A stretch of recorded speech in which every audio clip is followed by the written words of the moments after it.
yeah, for recap, we left the Black Cove pirate hat hideout without being detected, which was a huge relief for me. Uh, we started sailing to Kaza-Dur. About 3 days in, we came across Varro. Dawn Dream, his ship was being attacked by, I forget what they're called now. The Sahaugen. Sahaugen. Sahaugen? What were those other things we faced? Do we know what those are called? The big things, or is that everybody just They're a big? type of Sahaugen, more armored. Okay. Um, yeah, we killed all them and took his ship in tow to Kaza-Dur. The Hunter's Encampment. Yep, trying to find the. I think that's everything so far. This is going to give us the inn with the Hunter's Encampment. Firo is. Is that currently where we're standing? I believe we're currently on the beach. We just got there. Oh my god. I don't know if we left off on the beach or heading to at the encampment. Yeah, you guys were like heading down the path to the encampment. Okay. So yeah, let's begin here. So you guys, you made your way to Kaza-Dur as you just approach the island, start heading down the beach, down the jungle path. Like this path is definitely like full jungle canopy. This, from what you guys can tell, like this is like thick rainforest-looking jungle. The trees span about a good 250 feet high, and they're just like these massive sprawling leaves and palms everywhere. It's really like breathtaking, and like you guys all kind of stop and like really breathe in this like really fresh air. And in the distance, you can hear like hundreds of species of birds and animals and wildlife kind of like calling out as Vero, I think it was his name. It is. Vero the elf, survivor of the merchant ship. He starts bringing you down this trail, and he's telling you, guys, follow me. I know the way. I've been to the settlement before. The settlement's called Grimsby. It's a nice little settlement. I think you guys will really like it. Maybe we can talk to them and get me a ship and get back out to Aramor. You need another ship? Aren't you going to just use your ship? Well, technically I need a crew, not a ship, but... Yeah, they're different. But yes, you're right. So, what are you guys going to do in town here?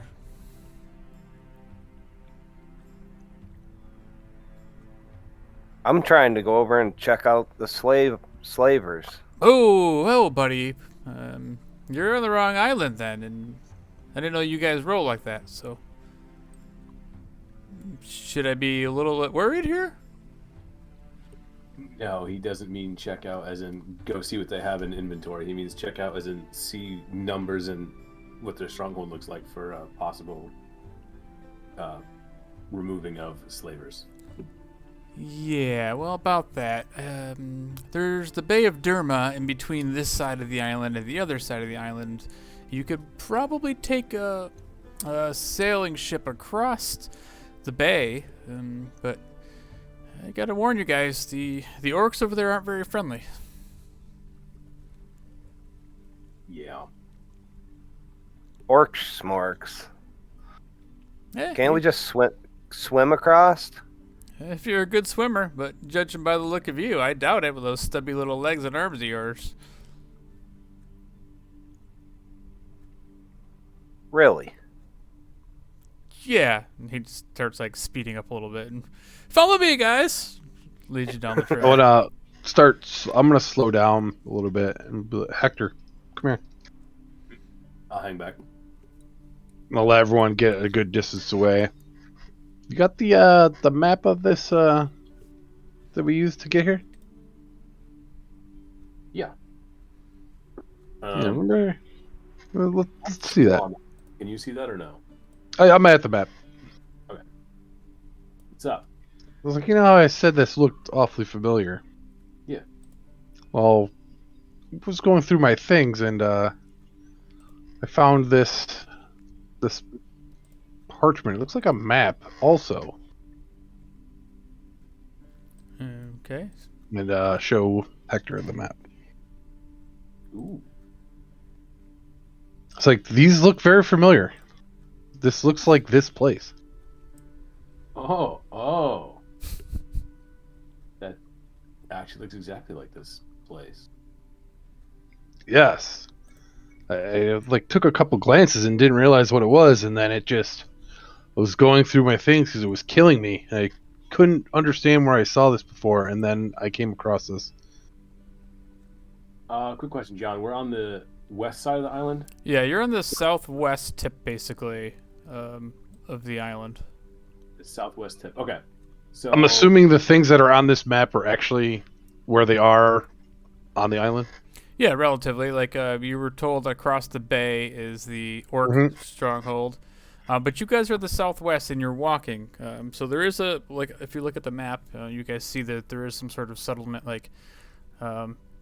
definitely quite a few miles to the north of where you're at. But So now, is that the other camp that we're trying to get to, or is that not shown on the map?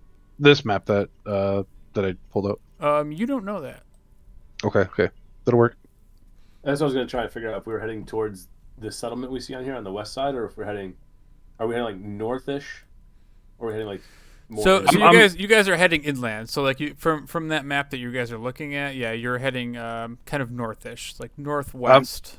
Yeah, I figured they were like down here if we're on the big map. Exactly. Yeah, we're like here, so Right. we got to go. Oh, Wait, I was looking at the other map. Yeah, so on the big map, yeah, you're right on the right down there. And if you remember, Vero said that it's not a very long walk into the settlement. So Okay. Yeah, we should definitely check this out while we're here. Where'd you get this map?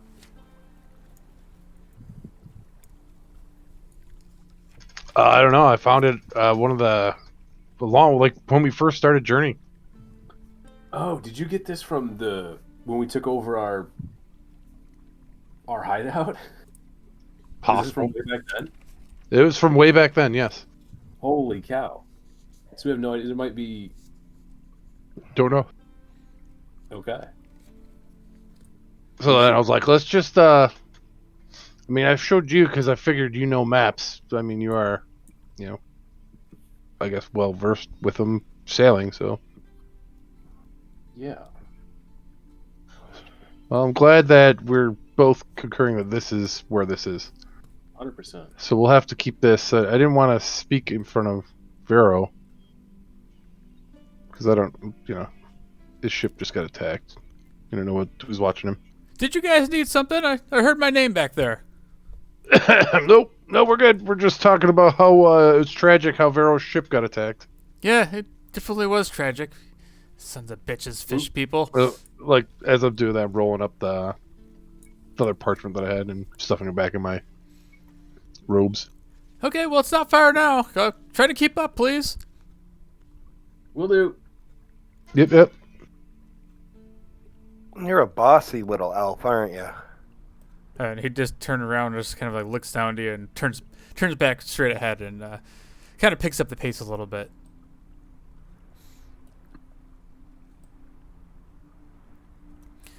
So it doesn't take very long. You guys are walking for about a half hour or so, and you start seeing in the distance the jungle open up to what looks like a quaint little settlement. It looks somewhat like I guess you'd say more like a frontier town. It's got like a stockade around it.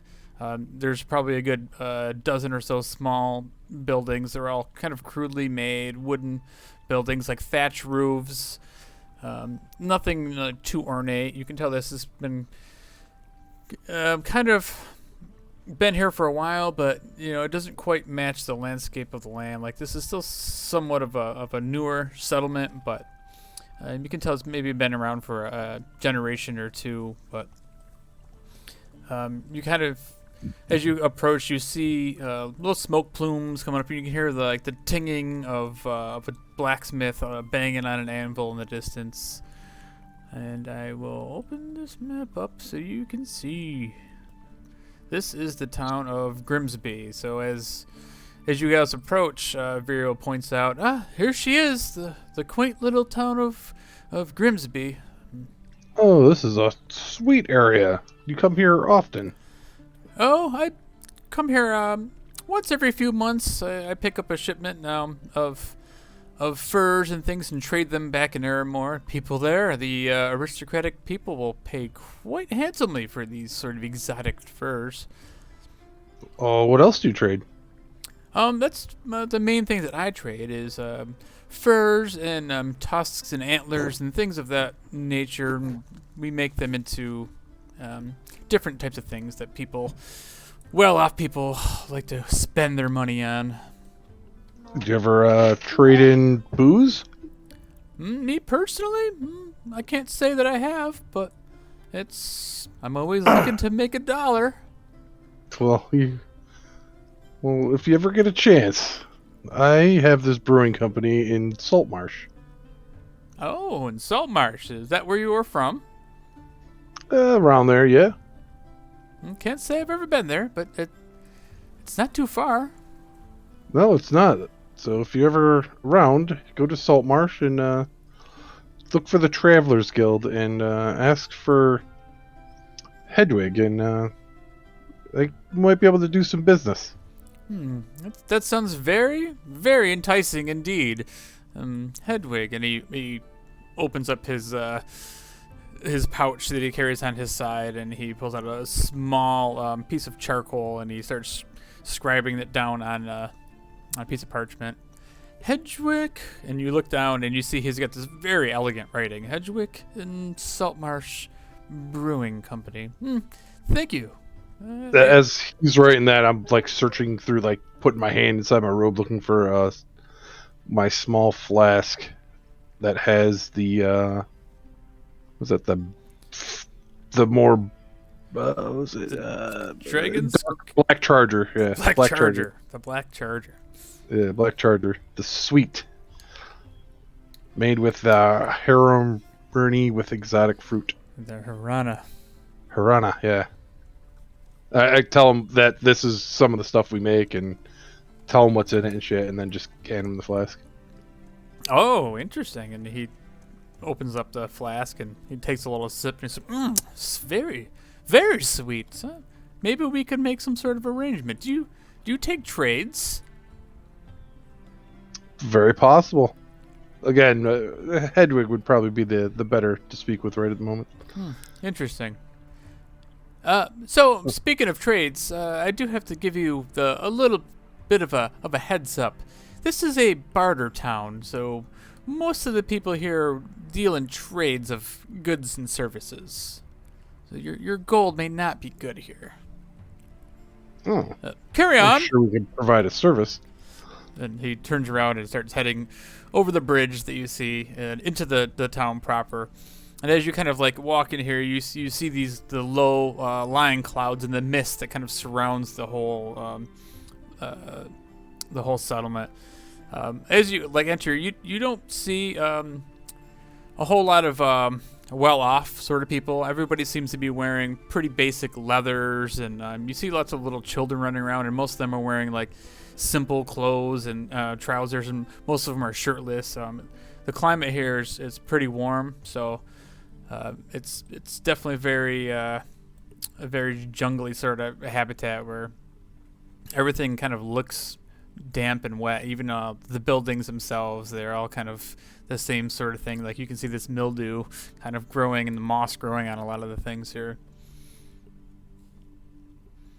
And he holds his arms out. Vero holds his arms out. He goes, well, have a look around, boys. If you need me, I'm gonna make my way over to the tavern and get myself a drink and see if I can get a cabin for the night, so I can work on finding myself a new crew. It's been a pleasure. And he takes a deep bow and heads off into the town. See you around. Well, I'm following him. Let's go to the tavern, boss.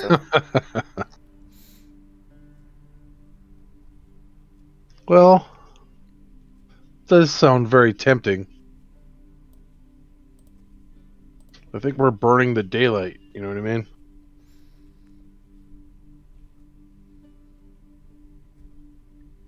So, what I'm are we gonna- doing here anyway? You know, I was gonna start writing that down. Well, aren't we here? Just slavers camp? I mean, I know it's kind of personal, Yuri, but didn't that letter say something about that your brother left? Say something about slavers? It did. That's why I want to go over there. I mean, what are we doing here? Well, we don't know exactly any other way to get there, so maybe we could find out information before we head there. Find out maybe what it's all about, you know? And don't forget that there's a good chance that someone used slaves from here for the Dagon ritual. That was on the side of the beach. Right. So these are all things that we need to be aware of while we're here. And if we're lucky, maybe some treasure. Oh, treasure? I know you like treasure. I do. So if we figure this all out, we can possibly get some nice things out of this. Speaking of which, that elf owes me some gold, doesn't he? I'm pretty sure as I 300 shake the bag of gold that you got from him that I took. Wasn't it 160 gold in this bag? It was 160 gold. Well, maybe you're right. Maybe you're right. A jingle it. I'll just toss it to Yuri. I put it in my pocket, just mumbling. I don't trust that elf. 300 gold. So, I mean, if you guys want to take a look around, we gotta find information on how to, the slavers. I mean, what's the area that we're in right now? Is it like a shop area? Yeah, so as a shop, you can see that there's there's like a well-made general store. You can see a few people going in and out, and they're coming out with torches and like ropes and blankets and things. Some of the smaller places around are more so like little, I don't want to say like mom and pop stores, but like individual little stalls, people selling fruit and meats and things like that. But store-wise, the main buildings that you see that look like to be anything of place to get any sort of information, I guess, would be the Tired Cat Inn. You see the sign over the inn/tavern, and behind from where you're standing, you can see a whole row of these small little like cottages behind the place. You look over and you see the McCall general store sign. That's also in the main plaza there. And a couple other smaller houses, but for the most part, you see like lots of little stalls and things like that. This is kind of like a little bit above primitive encampment. Yeah, I guess I could kind of see it as more of like a frontier town. All right. So like think of the Wild West, but in the jungle. Cool. Well, I wonder what you barter for. Let's go find out. And I kind of just nudge him off in the direction of the general goods store. We need to find people with information. So as you guys walk through the center of town towards the general goods store, you see the statue in the center of town of a hunter. It's a man. He has a bow in his hands. And you see like several people, like townspeople, they're kind of decorating, and they're putting up these like wreaths made out of like woven like fronds, like palm fronds, and they're kind of like hanging up these wreaths and these chains, and they're kind of dangling from different points of like trees and across the statue and across some of the fronts of the buildings. And you kind of look around, and you see there's a lot of these decorations kind of going on like around on these buildings and stuff. Where do you think the Hunters Guild is? Who the hell's that statue of? I don't fucking know. Never maybe been to we this should- island before. Yeah, this is the first time here. But maybe we should find the Hunters Guild and figure out, what we're up against if we're going to be out in this wilderness here. If anyone's gonna know the lay of the island and what's what where, they would be the ones to ask. And maybe they could answer questions about the town. Or we can just go to the bar and just talk to drunk people. I look over at Yuri and wink. Or just smile. Do you guys want me to ask one of these people here? I mean, I don't have the best people skills, but I'll ask them if you want.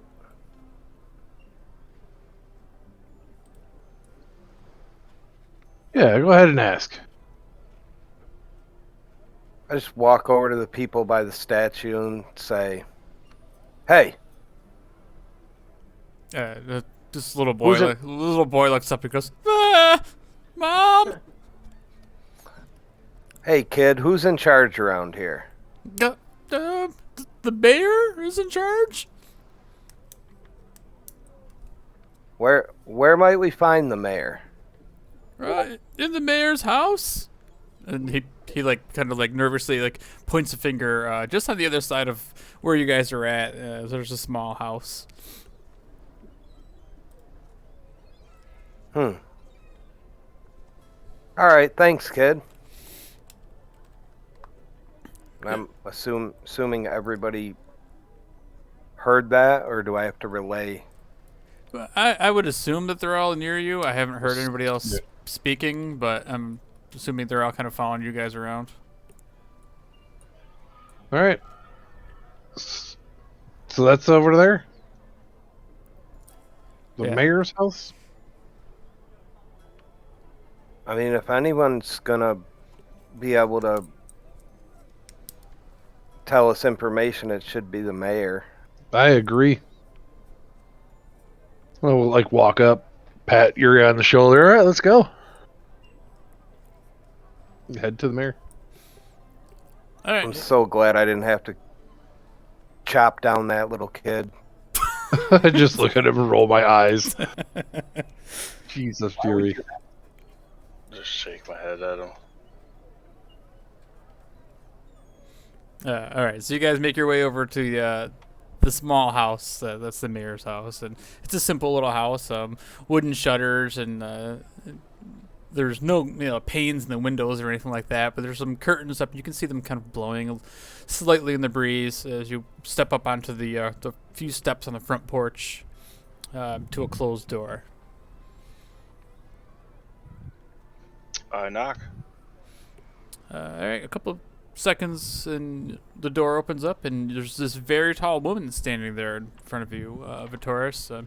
She's got this long, flowing blonde hair, and kind of like a headband around her head. It's just made of it looks like same sort of material that those wreaths are made of, like these palm fronds. And she goes, "Oh, happy Grimsday to you all. What can I do for you, newcomers?" We are looking for the mayor. You've come to the right place. This is me.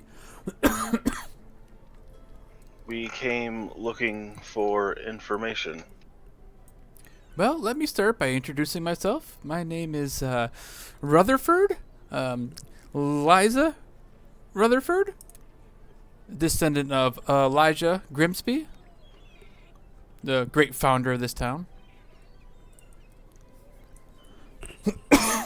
Would that be the statue in the center of town? Why, yes, it is.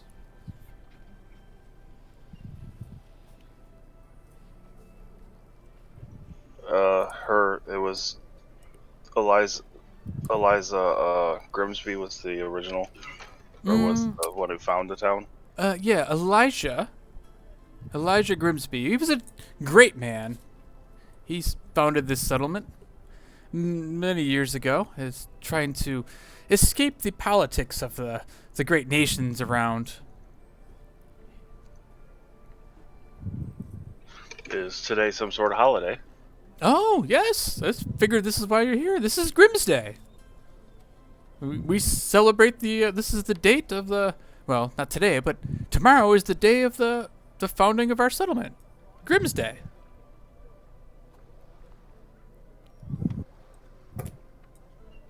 We were wondering if you had any information on the layout of the island, and what you know of the slavers. Oh, well, how about we be a little more formal? Perhaps you'd like to come in. Come in, please. And she opens the door widely, and you kind of all look up, and this woman, and she stands just over 6 foot tall, so she's pretty tall. And she kind of She's nods, taller and than I am. she kind of nods down towards most of you as you kind of walk past her, and you enter into this small house, and it's very, very nice. It's very neat. It looks very festive. There's kind of these wreaths and all sorts of little handmade trinkets kind of all over the house, and most of them look in similar fashion to the statue that you see. It's a small, wooden carved statue of a man holding a bow and arrow, like in a very heroic stance. And she says, "Come in. I'll fetch you some tea."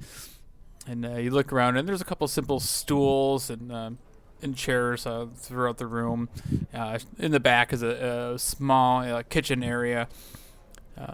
This isn't really what you guys have ever really been used to, is just, seeing a modern settlement. This is definitely, like you'd say, it's a little bit more primitive.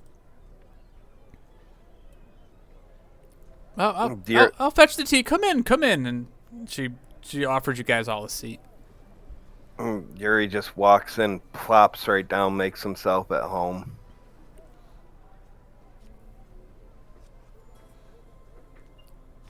Yeah, take a seat as well.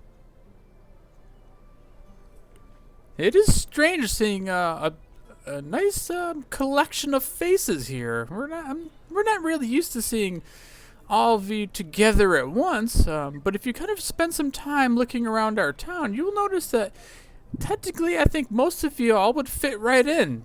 This is kind of a refuge for a lot of people that are looking to escape from the greater realm or the greater kingdoms around. I've seen people from Carrington, people from all over Cordova, all the way to Faerun. There's many people of all shapes, sizes, and colors here. So we welcome all with open arms, especially on our holiest of days, it's Grimsday. Merry Grimsday to you. Yeah, whatever. We're here for slaves. Slavers. We're here to free the slaves. No, we're not one to cause trouble here, but I do have to warn you. Most of us are very well trained in ways of martial combat, and we can all defend ourselves. Living in this very hostile sort of environment, you have to know how to protect oneself. So I wouldn't try anything funny if I were you, there, Mr. Dwarf. Yuri just starts laughing. What do you know of the slavers on the island? Well, I don't really know a whole lot. This settlement is relatively new compared to the slavers that you speak of, the orcs that are on the other side. They don't come over here, but we do know that they tend to sail across the Bay of Derma and capture the goblin tribes to the north, and then they use them for selling and whatever purpose they have. But they don't seem to come into our village. Do the goblins bother you? The goblins don't come into the village either, but from time to time, we have seen them in the wilds, and we try to stay clear of them. Most of them seem rather peaceful, but in large numbers, I'd be very worried. They definitely outnumber this settlement. I don't know, as I look around the room for people or things. Like, is there any way I could see if anyone's listening in? Yeah, make a perception check. You So mean like outside the building? No, like if say there's we didn't look through the house. I don't know if there's anyone else Oh, here gotcha. listening to the conversation. No, so you kind of look around the house, and it's literally like a 2-room sort of house. There's a little like kind of partition where there's a little bedroom, and then there's the main room you're sitting in, and then kind of in the back behind like a little bar area is where the kitchen is. But again, the windows are all open, and as you're sitting there, you're in the middle of town, and you see people walking around outside of the house and kind of like through the backyard and out in the center of town. So. It's not the most private of location, but from where you're sitting, you don't notice anybody really like, spying on you, I guess, per se. So one of the reasons why we're here is on our travels on the sea, a giant, I don't know if you've ever heard of this giant, I don't know, effigy, image, or I don't even know what you want to call it, of Dagon destroyed a village off the coast. And where he was summoned was appeared to be like ritually killed slave goblins. Well, So we're just really trying to find who bought those goblins. I see. We don't want to cause trouble for you here. Well, honestly, I don't know how much help I could be. The only help that we would ask is, give us the lay of the land and what things could be out there that we may need to worry about and how to, I guess, get to the slavers' camp. And then I reach in my thing and unroll the parchment that I have, and I was like, is this the map of here? And she takes a look at it. She goes, "Oh, yes, this definitely seems to be Kaza-Dur. You can tell by the giant volcano to the very north of the island, and it kind of overlooks all of us, is looming over us as any day it could erupt." I point to the settlement on the left. Is this camp? Oh, no. We are much further south than this. I'm What not camp is sure, this? but that could possibly be the Goblin camp. We know that their tribes all are located in the north. The Hunters Guild would be able to help you out with that. I mean, currently, Where's the Hunters Guild here? the representative is in town. It's just a couple houses down. There's a small building where you can find Rico in there. He is the representative for the Hunters Guild. The Hunters Guild themselves, the members are out actually hunting the razor hog right now for the feast. Oh, that sounds delicious. Oh yes, razor hog is a delicacy in these I parts. point to the other settlement. I was like, and is this the slaver camp? And well, yes. That is the large settlement of orcs on the eastern part of the island. That part of the island is much more desolate than this. It is kind of more open plains, and the volcano erupted hundreds of years ago and destroyed most of the jungle that was over there.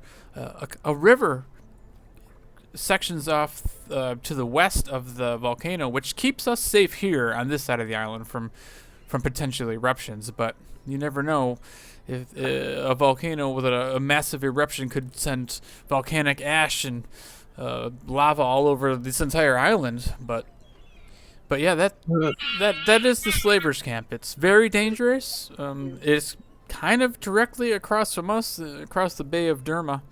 And then I'll point to this, what looks like a crater. She's like, what happened here? Do you know? Was this here before you? Yes, this crater has been here since probably the birth of the island. I have not traveled too much out of the settlement, and I've been born here as a descendant of Elijah Grimsby. I've just always had a kind of been the one as a kind of the parent to look over those in the town. I see the town's best interest and try to stay clear of most things, but Do you know anything?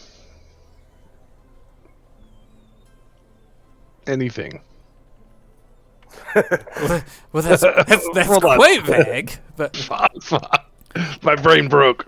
Hold on. I'm sorry, but most of my thoughts right now are on Grimsday. Is preparing for tomorrow, and I have many more gifts I have to make to send out to my friends.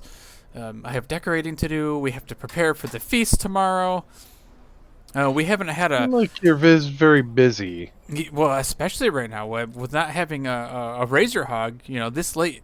It is Grimsday Eve, and normally we have the hog already and started to be roasted. I don't know what's going on with that, but hopefully the Hunters Guild will be on top of this. I have to have faith. It could be a Grimsday miracle. Well, that might be we'll something we can stop. specialize Yeah, we'll in. stop there. Tell me about these razor hogs. What are they? Oh, razor hogs are delicious. It's a very large, very dangerous beast. It is similar to like a pig or a boar, but they are many, many times bigger, larger, and they have these armored spikes that go down their back. Meat. Oh, the meat is delicious. Your stomach is just rumbling. And these razor hogs roam the jungles of Kaza-Dur freely. They are plentiful. Every year, it is part of the Grimsday feast for 200 years now. We have gotten a razor hog, and one razor hog can feed an entire village. Damn, that's a big razor hog. Yes. Perhaps you'll stay tomorrow for the feast. You're all welcome. Well, we'll go. We're gonna stop at the Hunters Guild, I would think, and maybe they could use our help on catching one of these razor hogs, and maybe we could trade information Oh, perhaps. for a razor hog. Well, it's been a pleasure meeting all of you. Here, and you can see her like run off and open up like a small Foot Locker near the edge of the table that's kind of like in the sitting room that you're in, and she starts rifling through and she picks out a whole bunch of these small, like whittled, handcrafted little figurines of these hunters. She goes, "Oh, please take a Mr. Grimsby. Merry Grimsday to all of you," and she hands each one of you these little wooden statue. Oh, thanks. I take it and look at it all weird. Take it. Thank you. I appreciate this. And tuck it away in my bag for now. It's a pleasure meeting you. And it's a statue of what? Grimsby, the founder. Yep, the founder. The little wooden statue of a guy with a bow and arrow. Oh, like the one that's in the center court Yeah. or whatever. Owner? Yes. That's what I. Yeah, well, thank you for your hospitality. Happy Grimsday to you. Oh. The Hunters Guild is over there, a couple houses, and I just like point in the direction. Yeah, yes, right over there. And she points out the window towards the little building. Merry Grimsday to you too. Thank you. Thanks again. It's nice meeting you. I'm assuming I rolled up the parchment and put it in my robe. Sure. I lean over, whisper to Boston and Hector, "Yo, that mayor chick wants me." To leave. I think your chances are good. You guys are like a perfect couple. You could literally walk into her and be in her Oh, wow. with your Wow. face. Well, let's go get this racer back and Well, let's talk to this hunter guild. See what's going on. Let's get some things. Let's not get our carts before our horses, Yuri. Oh yeah. I mean, it looks pretty dangerous. I mean, if we got to go, I mean, according to the map, it's literally we got to go through a ton of jungle or go across the bay. And that's to the slavers' camp. I'm referring to. Right. So let's go talk to the hunters. Maybe they have other tasks or stuff they need. This is a bartering town, so I'm sure it's not going to be free. Head to the guild. All right. Mhm. Are you guys all following? I am. Yes. All right. So you guys all kind of make your way a couple of houses up and pass all sorts of people that are like passing by you, and they're all like nodding, and everybody seems to be joyous, and they all are wishing you a Merry Grimsday as they walk by, and you see people like again with all sorts of like handmade trinkets and people with like baskets of fresh fruit and things like that. And everybody seems to be very, very merry and joyous as you make your way to the small building that says the Hunters Guild on it.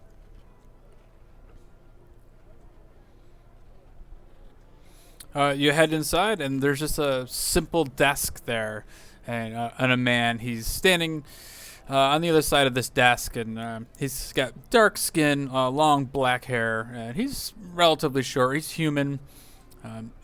Simple leather clothes. Doesn't look like much of a hunter or fighter himself. But as you enter, he says, welcome, customers. Merry Grimsday. Merry Grimsday. Merry Grimsday. What can I do you for, friends? Well, we're new in town, and we just found out about Grimsday, and we heard you were perhaps looking for a razor hog, and that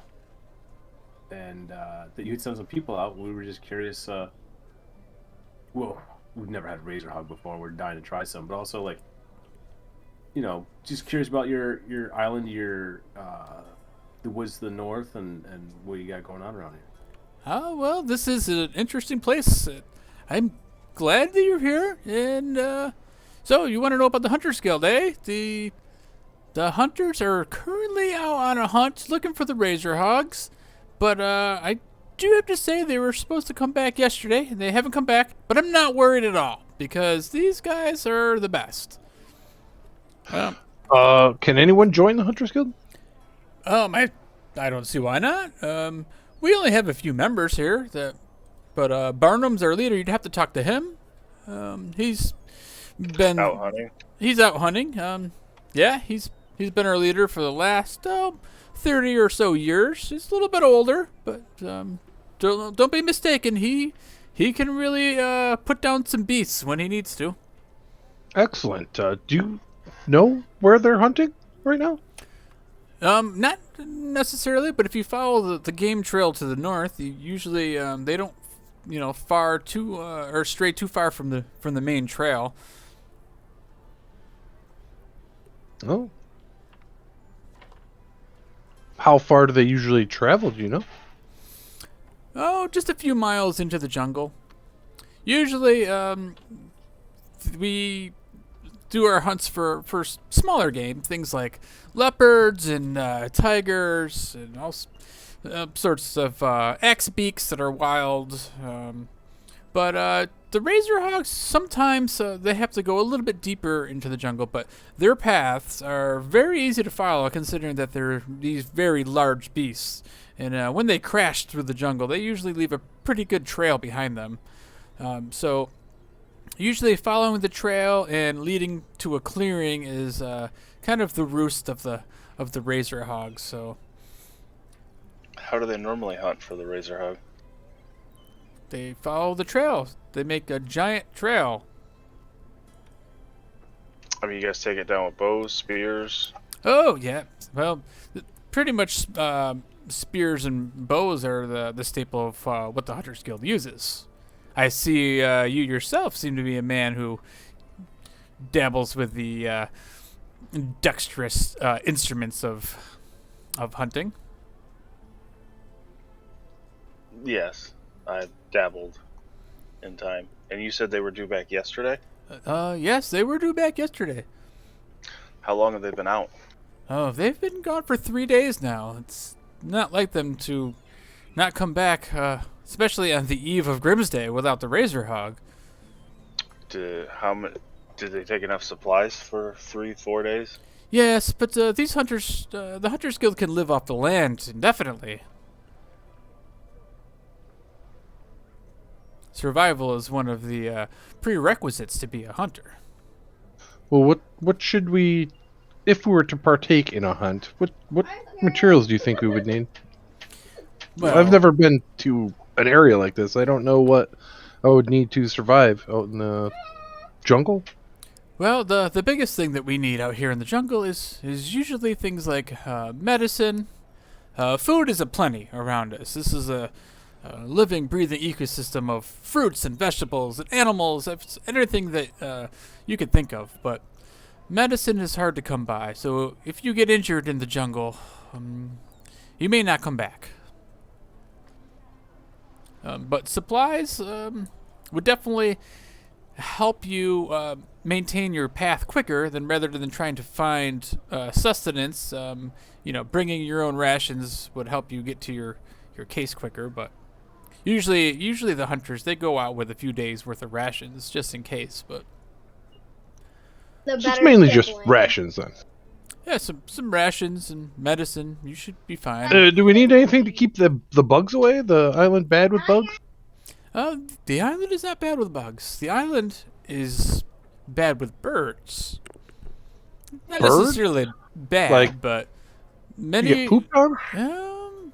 maybe worse. Some of the birds that are in the canopy are very carnivorous.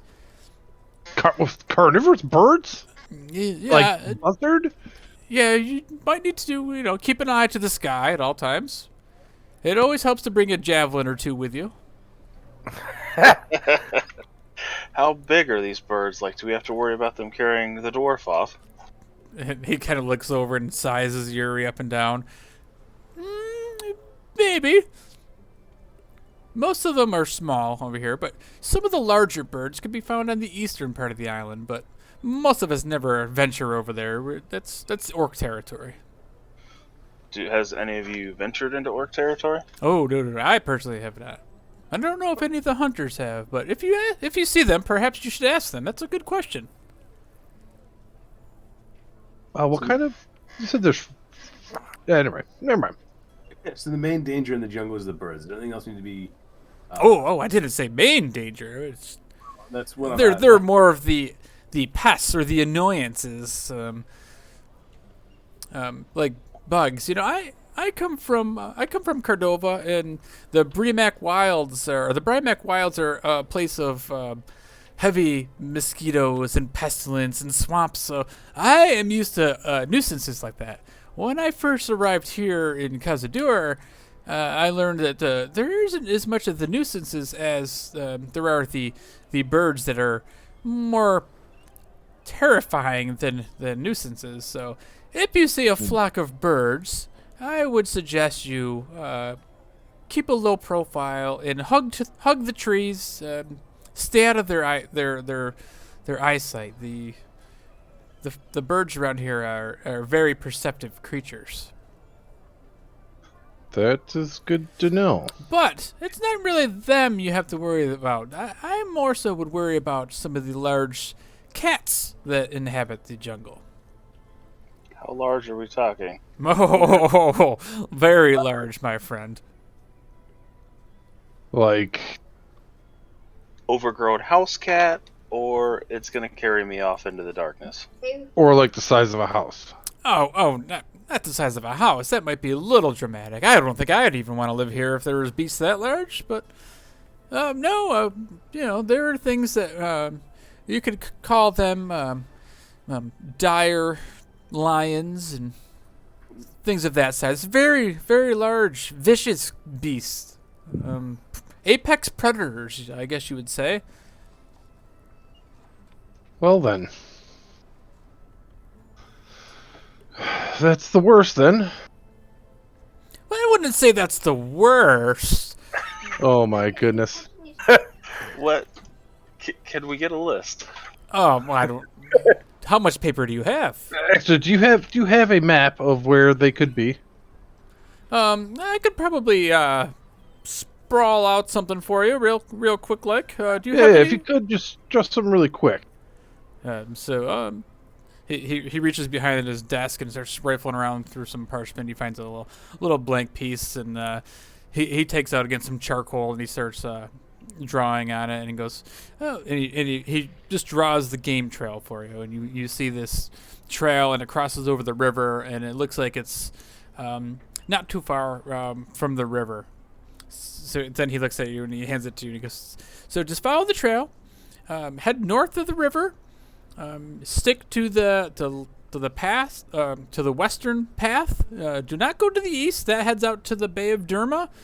I mean, you could if you wanted to get to your to the slave or the orc territory, but I wouldn't recommend it. But the hunters are probably following the western path, just past the river. That's usually the best hunting grounds out there for some of the razor hogs and things like that. There's less cats in that area. All right. Well, thanks for the information. Oh yeah, anytime. And hopefully we see you again. Oh, I hope we'll see you again, and hopefully I'll have some good news from Barnum, and maybe you will all be new members, and we can all celebrate Grimsday together. Yeah, that sounds like a good idea. Oh, excellent. Oh, cheers to that. And I take a swig of my gourd. And he looks puzzled.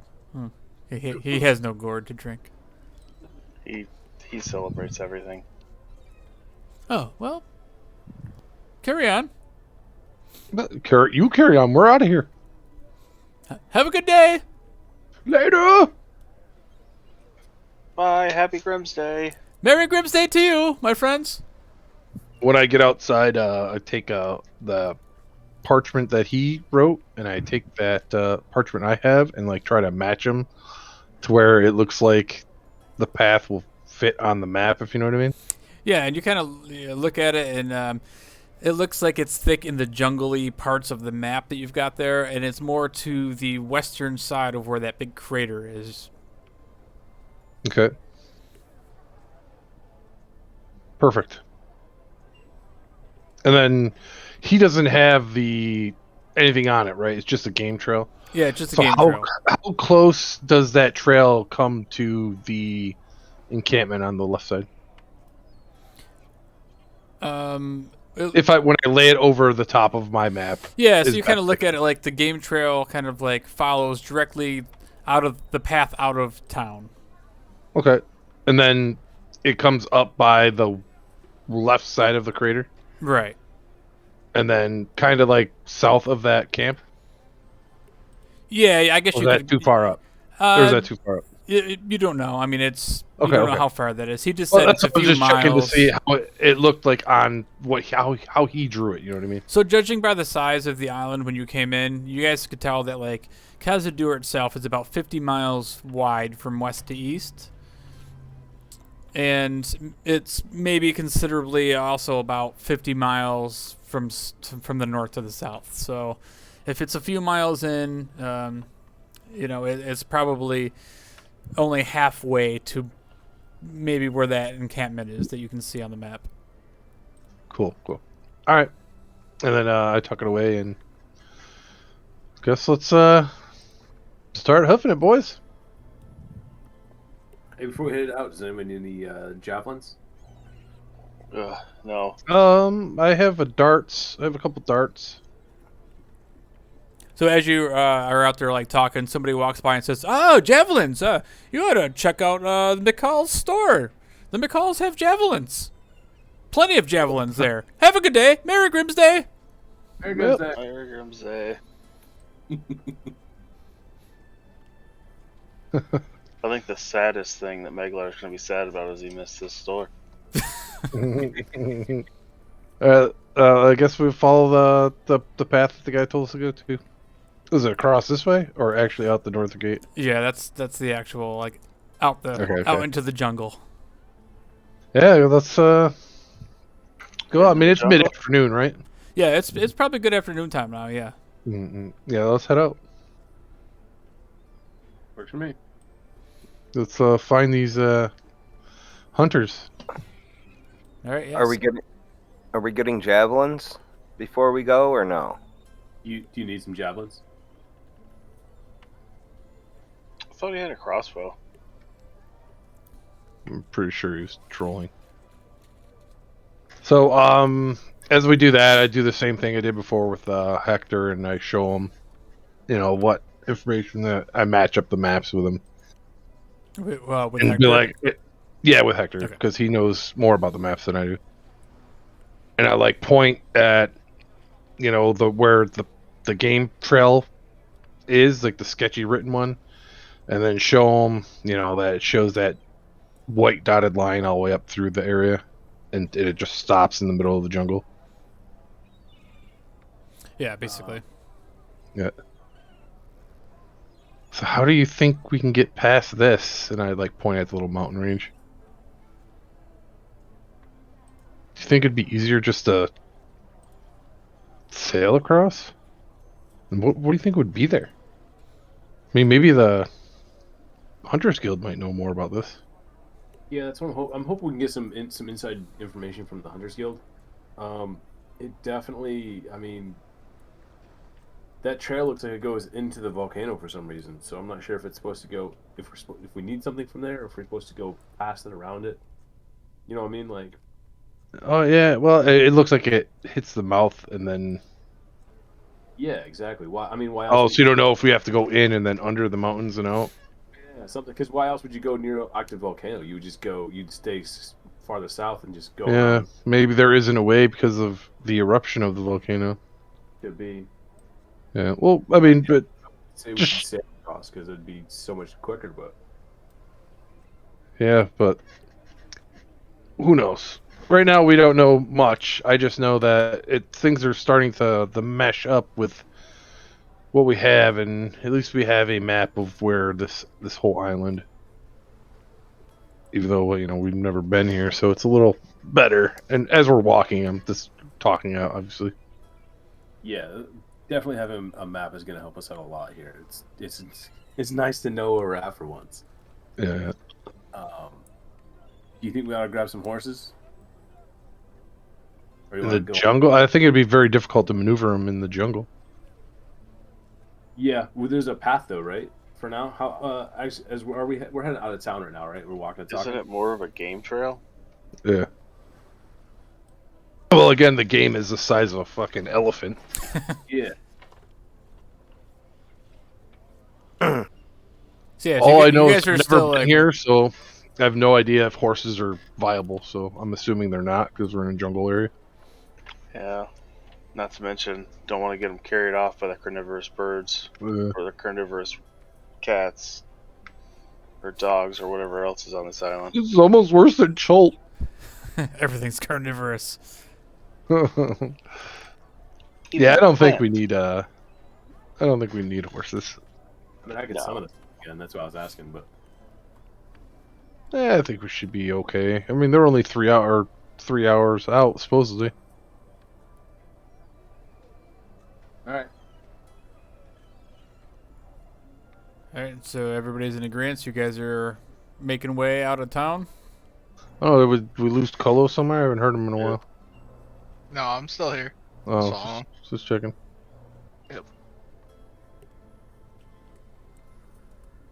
I'm On the- curious on the- though. Do you guys want me to go and swim over to the orc side of the island and see what I can see from the water? Or do you think that's just going to be kind of useless? I'd say talk to the hunters first. Yeah, let's See if find any out. of them happen Yeah. to. Maybe one of them has wandered over there and give us the lay of the land. I mean, that is pretty good way to flank them, maybe, if we have troubles. Maybe Hector could cast water breathing on us and we could just all walk across. Yeah, we should still have that for a couple of hours, and then I can do it again later if we need.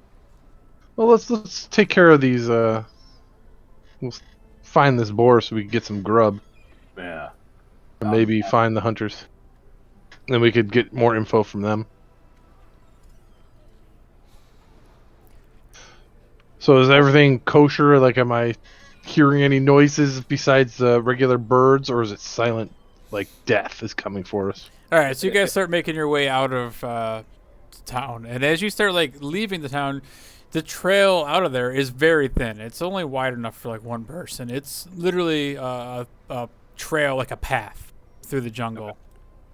And the overgrowth around the path, there's large ferns and things that are kind of like even like coming out and approach like onto the path that you're constantly having to push aside as you start making your way down through there.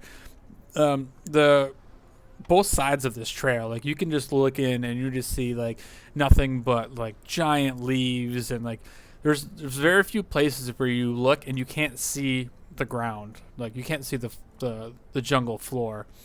You make your way through, and you're probably a good 20 minutes in, and you've already seen like so much wildlife between small like rodents that are, well, I should say small, but they're like the size of like beavers, like rats that are like running around, and they see you and they kind of skitter off. Some of these trees that you see are massive. They're like 10 feet around in diameter, and they go up as high as you can see, where they almost block out the sun. You also notice large snakes kind of like wrapped up in the tops of these trees. You don't see any of the birds that you were warned of, but all around you do hear the sounds of like hundreds of different species of birds. You know, most of them, they seem like they're small, like normal sized birds, not anything carnivorous. But you make your way into the forest or into the jungle, and probably takes a good hour to kind of walk, and a lot less of a distance than you think. Would be considered like difficult terrain as you're kind of making your way through, and not being nobody has a jungle terrain as their favorite terrain or anything, right? We don't have a ranger, No. so Nope. for the most part, you guys would definitely be struggling to kind of like keep on the path, and with all your gear on, try to like, chop down some of these branches like along the way. You have a basic path, so it's not like you're getting lost, but it's definitely slow travel without really, knowing where you're going. On the path, do I see any fruits and stuff? Oh, yeah. So you look around and you see fruit aplenty. There's not only like the typical, like you see like pineapples and bananas and things, but you start seeing some of the fruit that you saw on Verstad, these beautiful haranas, and these are probably even larger than the ones that you saw on Verstad itself. These are almost like melon size, because the ones that they had were more the size of like oranges, like a large orange or a grapefruit. These are more like a cantaloupe. And you can see like there's all sorts of like monkeys and different things that are just like, when they see you, they're ripping these things off and they're kind of running off into the jungle.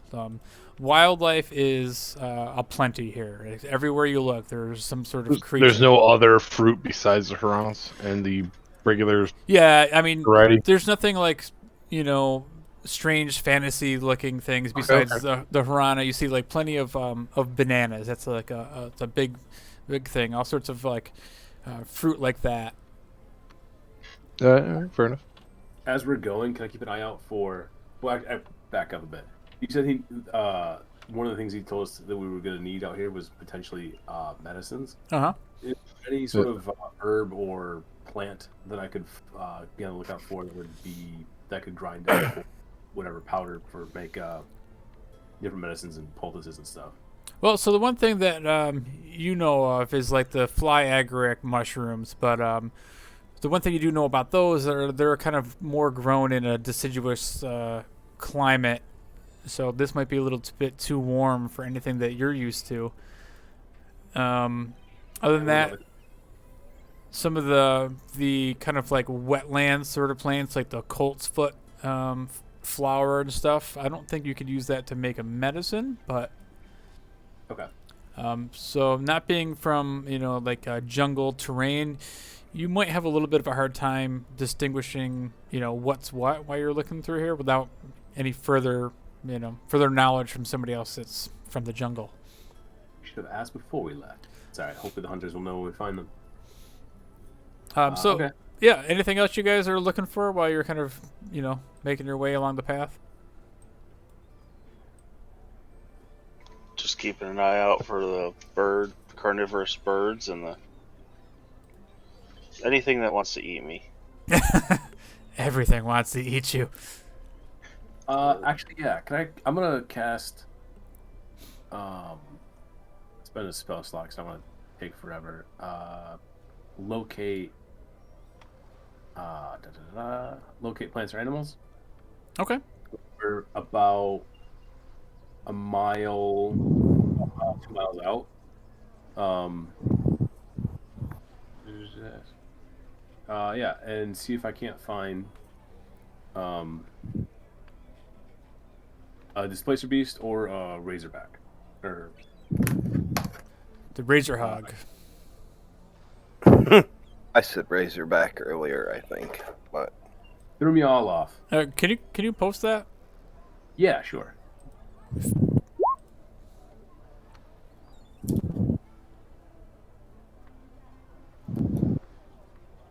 Okay. What were the things you're looking for? The Razor Hog, and the Displacer Yeah. Beast. Displacer beast. Always looking for the Displacer Beast. Okay. Yeah. So you start. You guys make your way through the jungle. Probably a good hour or two have gone by, and it's getting late afternoon. You guys start getting a little bit tired. Maybe it's a time you kind of think that it'd be a good spot to take a break, as you kind of like come around a corner and you see a couple small clearings, kind of at the edge of the river. You were kind of looking for this river because Rico had mentioned stay, north of the river. A couple miles north of the river is where they were hunting.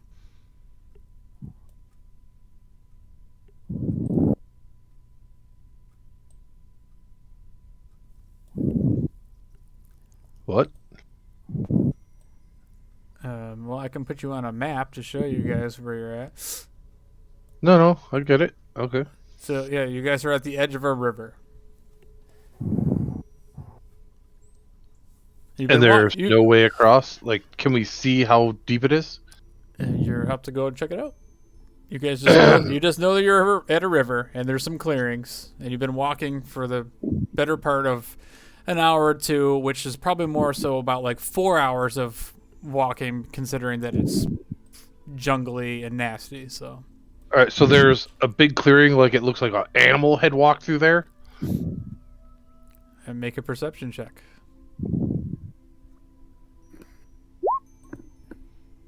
All right, so it looks like a big clearing. You kind of look around. You don't see any like obvious footprints. Slowly walk make my over. way up to the water. And can I see how deep it is, or All right, maybe so fun? Vitor's, from where you're standing, the water, you can't tell how deep it is. It's flowing, and you can see some large rocks sticking out of the water. You can tell that it's probably at least a couple feet deep, but without like really getting in there, you don't know for sure. I mean, I don't know what we're hesitating about. Excuse me. Just walk right into the river. Okay. That's where it gets eaten. So Carnivorous fish. So Kolos, yeah, you start like walking out in the water, and you get about to the middle, and the current is strong, but it's not strong enough to where a 5-6 foot tall person would have to worry about being swept downstream. But the water is probably about 3 to 4 foot high where you're standing, about middle of the water. Yuri, where are you standing during all this?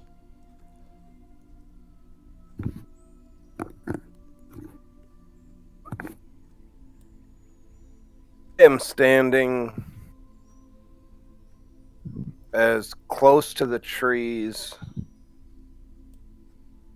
Let me get my guy over here. I'm standing up by the trees near the water, but not right next to it. Okay. So, Yuri, as you're standing there by the trees, all of a sudden you hear this low growl.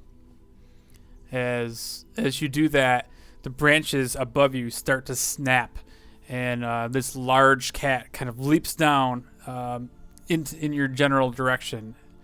And I'm going to need you to make a dexterity saving throw. Nice, with a 12.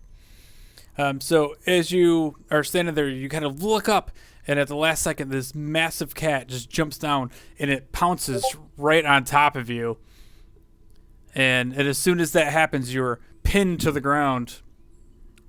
And we are going to roll for initiative. Oh, shit. Did I hear that? Yeah, everybody heard this smashing noise. Let me get Snobbles out of here. And you definitely hear me yelling. What the fuck? Yeah, look out for leopards. They hunt from trees. This awesome initiative roll. Wait, why didn't mine... I was clearing the thing out when you had put it in there. I deleted you out of there. Oh, me? Somebody was in there. Snobbles. Oh, was it you, Cole? Sorry. Yeah. Roll another one. Oh, I think my thing's doing it's rolling in roll 20 or in D&D Beyond and not in roll 20 for some reason. You guys remember how we fixed that before? I know, but you fixed it last time, didn't you? Last session? I fixed it a while ago, but now it's broken again. Oh, there we go.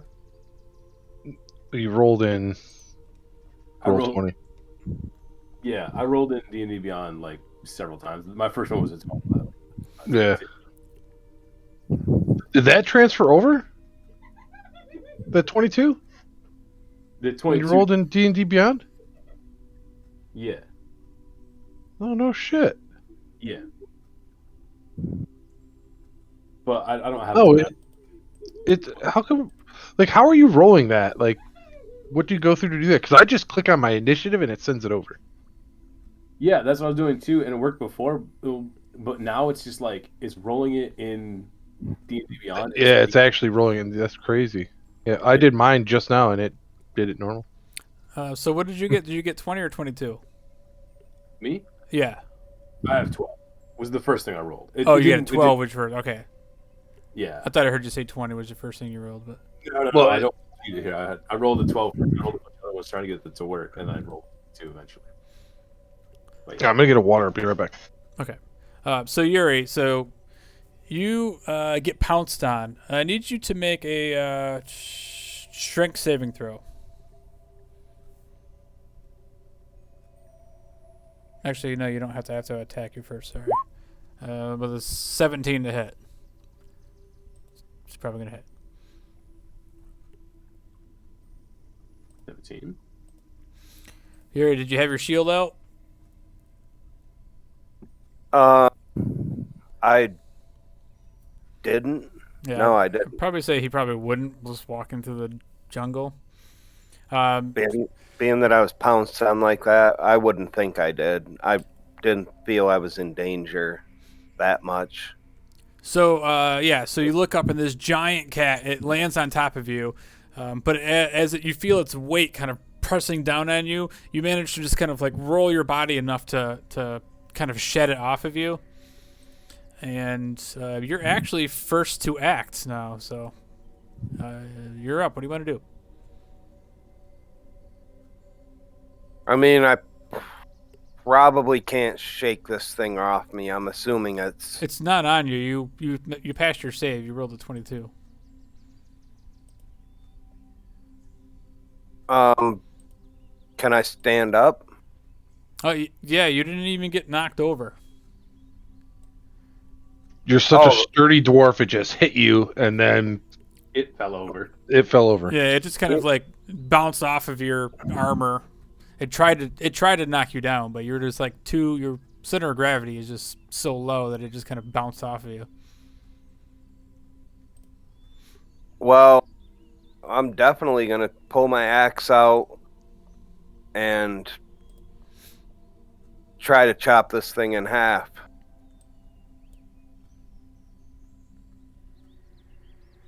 All right, go for it.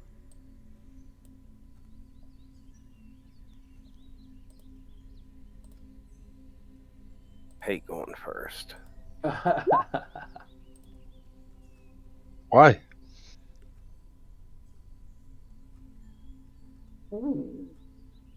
Well, nice. You're gonna hit for 12 points of slashing damage as you bring the battle axe into this thing.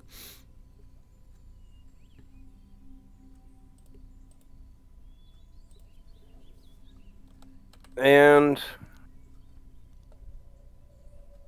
I am going to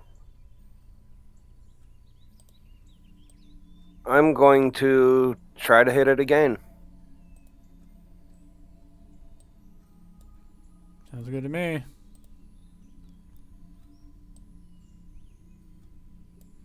Oh, with a natural one. All right, make a dexterity saving throw. Let's see if you overcorrect this one or not.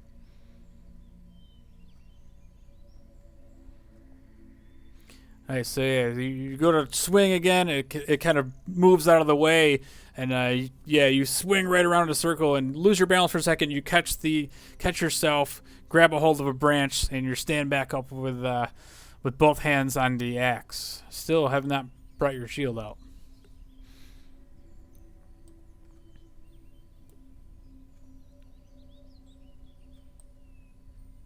Isn't it an action to bring my shield out, or is it an action to put it away?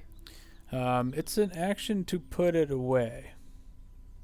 As you can tell, it's a free action to bring it up because you only have one weapon out right now anyway. But technically, you would have brought your... you probably would have had your axe out. I'm sure walking down the trail, you would have had your axe out.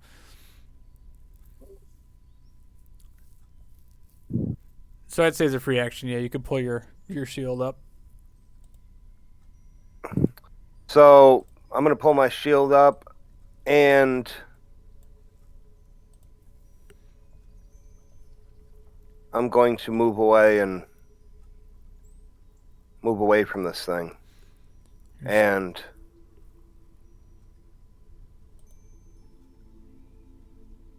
back up with everyone else.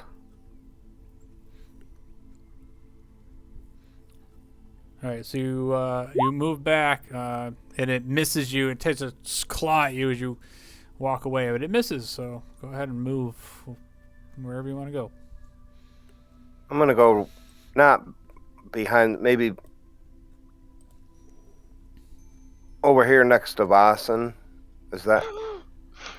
Bring it on. And I'm going to end my turn there. I learned that from a YouTube video. Well, very good. All right, so as you do that, all of a sudden, Kolos, you start feeling this pressure as all of a sudden, like, your legs and your body just start getting pummeled by all these little tiny mouths. You can feel like all over your body, you're just getting bit up as you look down in the water, and there's all these little fish, like little piranhas, just jumping out of the water all around you, and they're just gnawing at every little bit and piece of skin that you have showing. Amazing.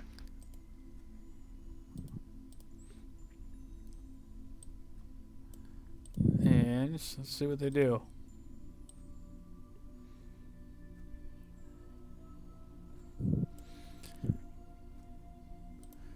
So yeah, they swim and try to take a little bite on you. With a 23 to hit. That hits. So you take 14 points of piercing damage as these like piranhas are just covering your back. Jesus. Little nibbles. The two more swarms come in, and both of them you manage to just kind of like deflect a lot of them off as you kind of like flail your arms in the water and you kick wildly. And that's it for their turn. So that brings up Vasen. I saw Yuri get jumped on, and I immediately just start running. And I like jump and try to two-handed smash this thing in the top of the head with my quarterstaff. I run up. Oh yeah! 26 hit. Ooh, damn. Yeah, that definitely hits him in the head.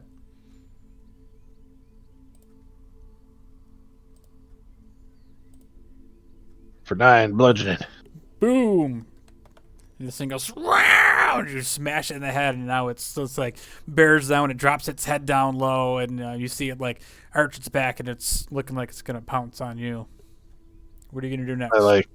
I do like a spinning roundhouse kick.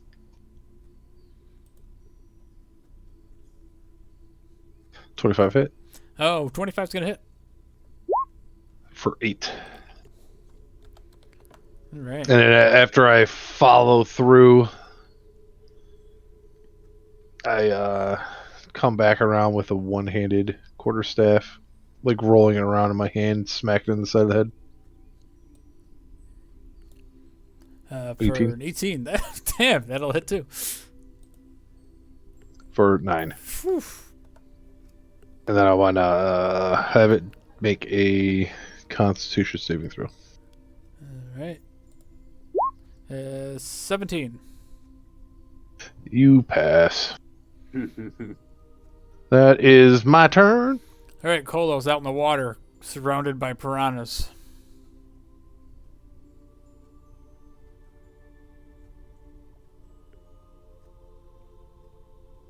Can I see this spot over here, or is like trees and bushes? Yeah, blocking no, it? you can see it because like there's trees along the bank that go up on the way. Like the tree trunk is there, but you can see Vasin fighting with this. This is a massive leopard. This thing is, it's a good like 10 feet long.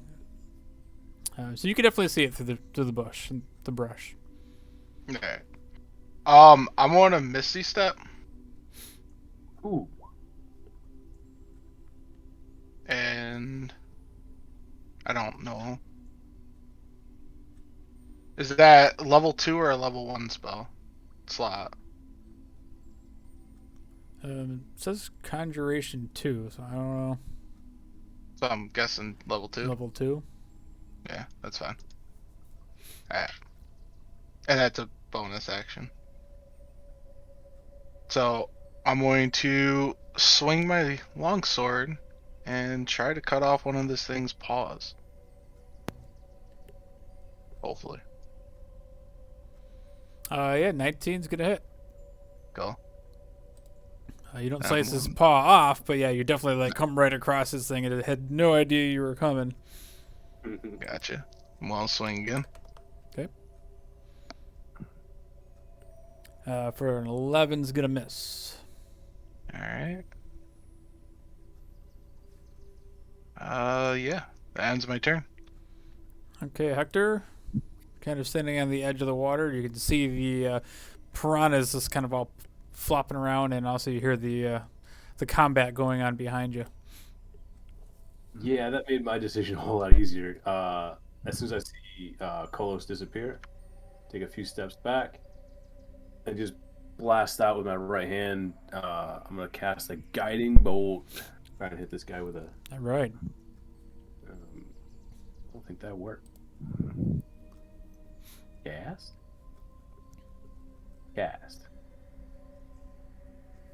Oh no, what'd you do? There we go. It hits. Nice. That's my action. No, that doesn't use. Everybody's all screwed up tonight. So that's for my action. I'm not gonna take a bonus action and move. Actually, I'm done. That's it. That's all I got. All right, Vitoris, you see this thing get blasted, and your attack will have advantage. Which one? The cat. Is The glowing big, yeah, the big Oh. leopard. The cat? Can I go there? Sure, you can jump in the bushes. Jump in the bushes.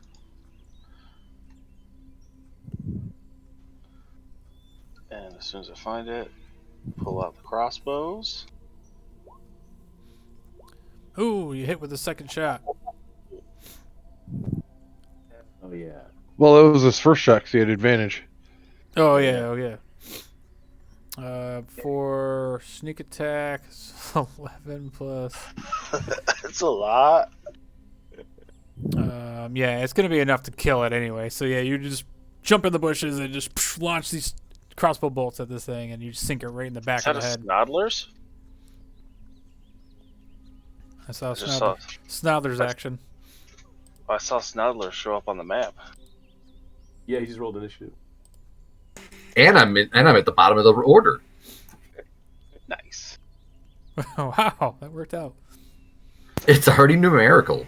And then I'll climb out of the bushes, and I will attempt to shoot that one with my other one.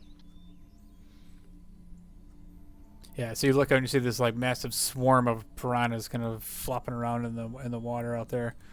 A 15 will hit some of them, so go ahead and roll some damage. 4. Okay. And then that is it for my turn. Okay, so these things are going to disappear and hide back into the water. Waiting for their next meal.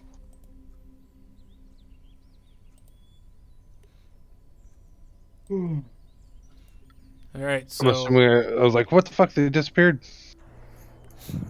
yeah, they all went underwater and hid. Do you want to throw this corpse in the water and maybe they'll go after that and leave us alone? Yep. They're like down here I somewhere. need some help. Yeah.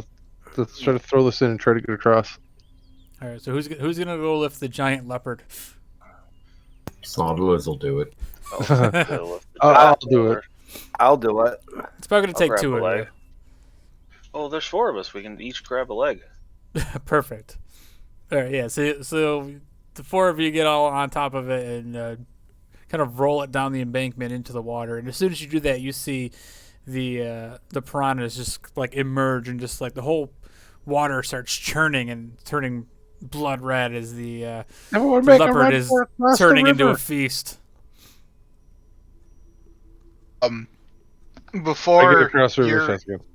before Yuri and Snodlers go across, I tell them that it's fast-moving water, so you guys might want to buddy up with somebody. Yeah, the water is about 4 feet deep, so Snodlers wasn't there when that happened, but So I'm going to grab a tube and use it as a snorkel. I'm just kidding. You can just jump on my back if you'd like. You're small enough, I can carry you. I end up grabbing your waist. Okay. all right. So Do I have Kolos, do I make a have to strength like- check. Like hugging it like he's riding bitch on a motorcycle. Oh, absolutely. Athletics Like, I jumped, and I'm just holding your waist. He's like, Papa. My legs are probably wrapped around the front of your thighs, so it's really awkward to move. Yeah, athletics or just pure strength? You can roll athletics.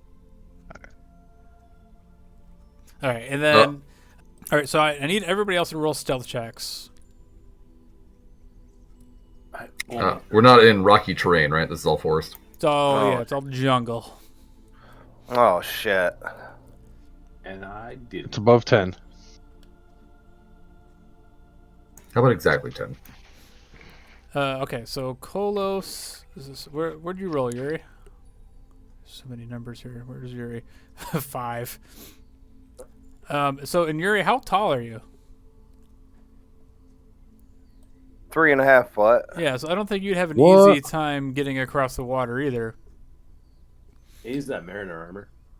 Oh, that's right. He can swim, but this is still fast-moving water, and you're probably not going to be swimming across it as you're kind of like wading across it. So Yuri and Kolos, with Snodlers on his back, are still about halfway in the water when one of these swarms of piranhas breaks off from the meal of deaf leopard that they're eating, and they come over here after. Where's Kolos? Kolos, where'd you go? He's right there. He's next to me. I'm in the water. Oh, sorry, I have a token over you. Sorry about that. Yep. Okay, that's better. And Snowlos. Wow, Snodlers is on Kolos's back as these things come attacking. So Kolos, you're kind of the first one across there with Snodlers, and Yuri is kind of just, I'd say Yuri is probably just a little bit ahead of you. You kind of waded up to get Snodlers on your back as this thing kind of swarms around you, and you just start feeling this familiar bite. Says 17 to hit. Misses. Oh, nice. Yeah, that's it for what they're gonna do. What do you want to do? Are you talking to me? Yeah, I mean, Oh, okay. So- Yuri's far enough that like within this round, he's just gonna make his way up to the shore. I'm just swimming my balls off. Yeah, he's kind of struggling to get across the water, but you know, he seems to be okay. A second.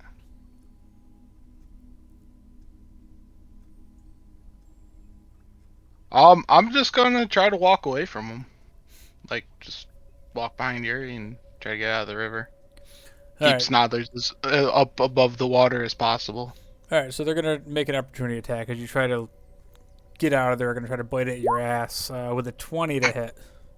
That hits. So this time you feel them like as you were like got Snodlers on your back, and the Snodlers looks back, and some of these things are like leaping out of the water, and they're like attached to the just underneath your armor to your back, Cola. As you can feel one just sink in for 18 points of piercing damage. I would argue that that's actually me. Damn. He's like gripping at a Colo so hard with his little gnome fingers. He's digging into his skin. No, I mean, like, I'm the one that getting eaten because I'm on his back.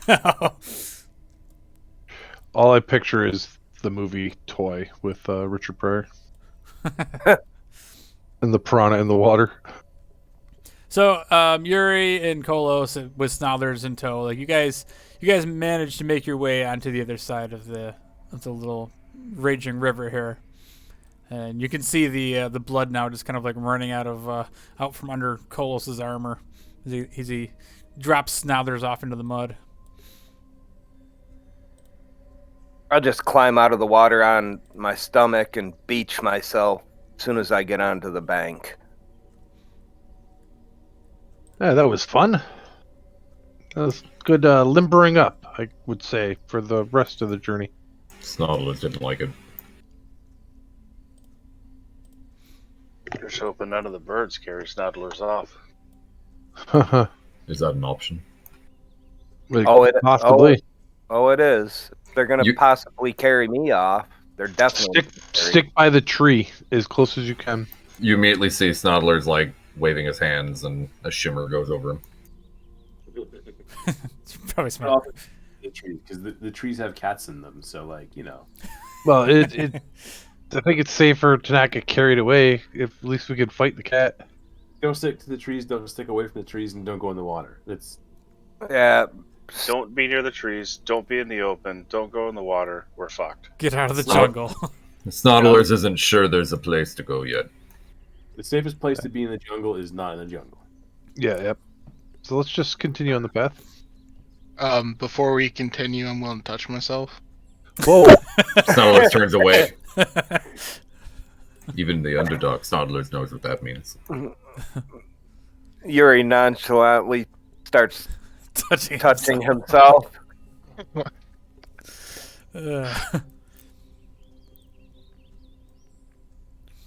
Merry Grimsday.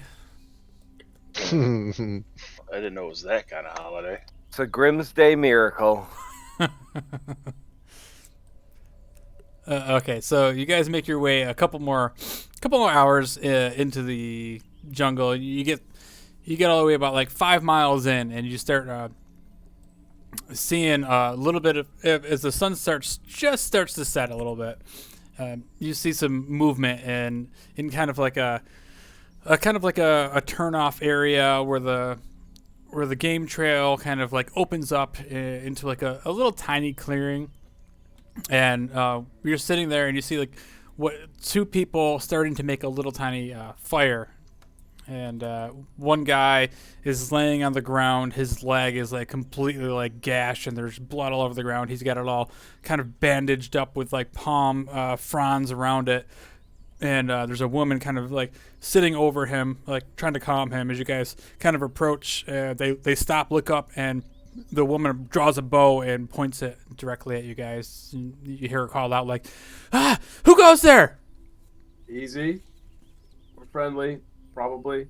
Are you the hunters that part of the Hunters Guild that Barnum is the leader.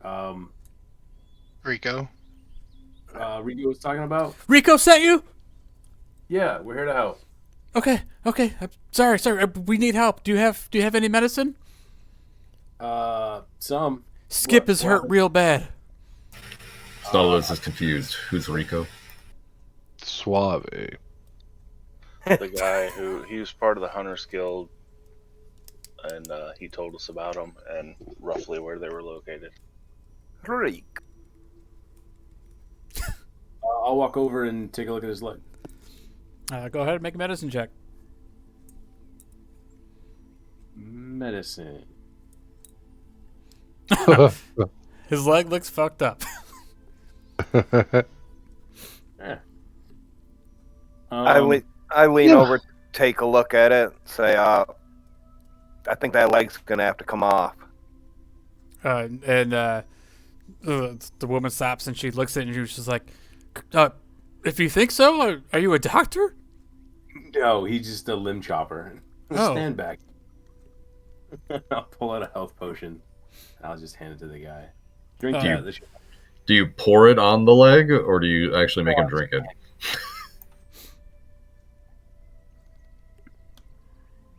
Do health potions actually work externally? I don't know. That's a good question. I think in that case, where this guy's leg is like tore off, I think pouring some health potion on there would actually probably help it like seal, like cauterize the wound, because it's probably looking pretty nasty. But the guy is like in and out of consciousness. He's kind of like laying there. He's not really with it. As you hand the health potion to the woman, she puts her bow down and she takes the cork out of the bottle and she pours some of it on his leg, and you see it start to like fizz and foam. And she takes the rest of it, tips his head back like pretty abruptly, and just shoves the bottle in his mouth and pours the rest of it down his gullet. And like a minute goes by and you start seeing the guy wake up, and he's like, "Oh, what happened?" I drop my head down, put my axe back on my back. Disappointed.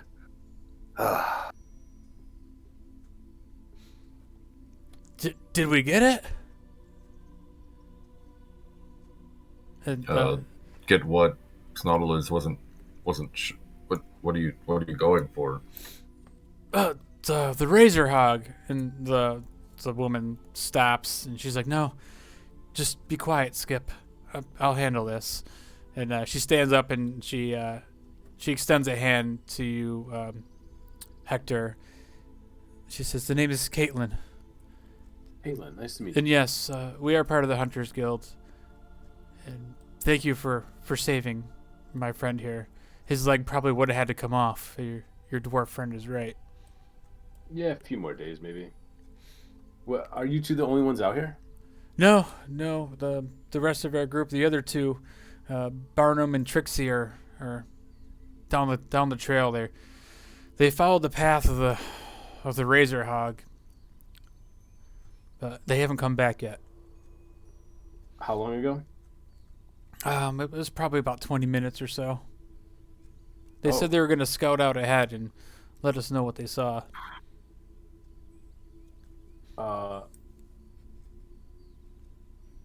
If we go catch up to them, are you two going to be safe by yourselves? I could stay here with him. Yeah, he's safe with me. Okay, I think we're going to roll out and look for your friends. Is there anything else before we take off? No, just be careful. If the razor hog is out there, it's dangerous, but it might be too late. By the time you hear it coming, it'll already be crashing down on you. I immediately cast Locate Animals. All right, Again. post it up. Yep, one sec. I gotta find where it was. Here we go. What's the range? Oh, 5 miles. Okay. So instantly as you do that, you kind of like sense the direction that this thing is down this trail, and you kind of like look off just behind where Skip is laying on the ground, and there's a thin game trail, kind of similar to what you guys have been on, and it kind of leads off to the west, and kind of branches off the main trail that you're on, and probably about a mile or so down that trail, your senses are telling you that this beast is down there. All right, they definitely found one. Let's roll out. Stay safe. And I take off at like a jog, I guess, like as quick as I can through the thick brush.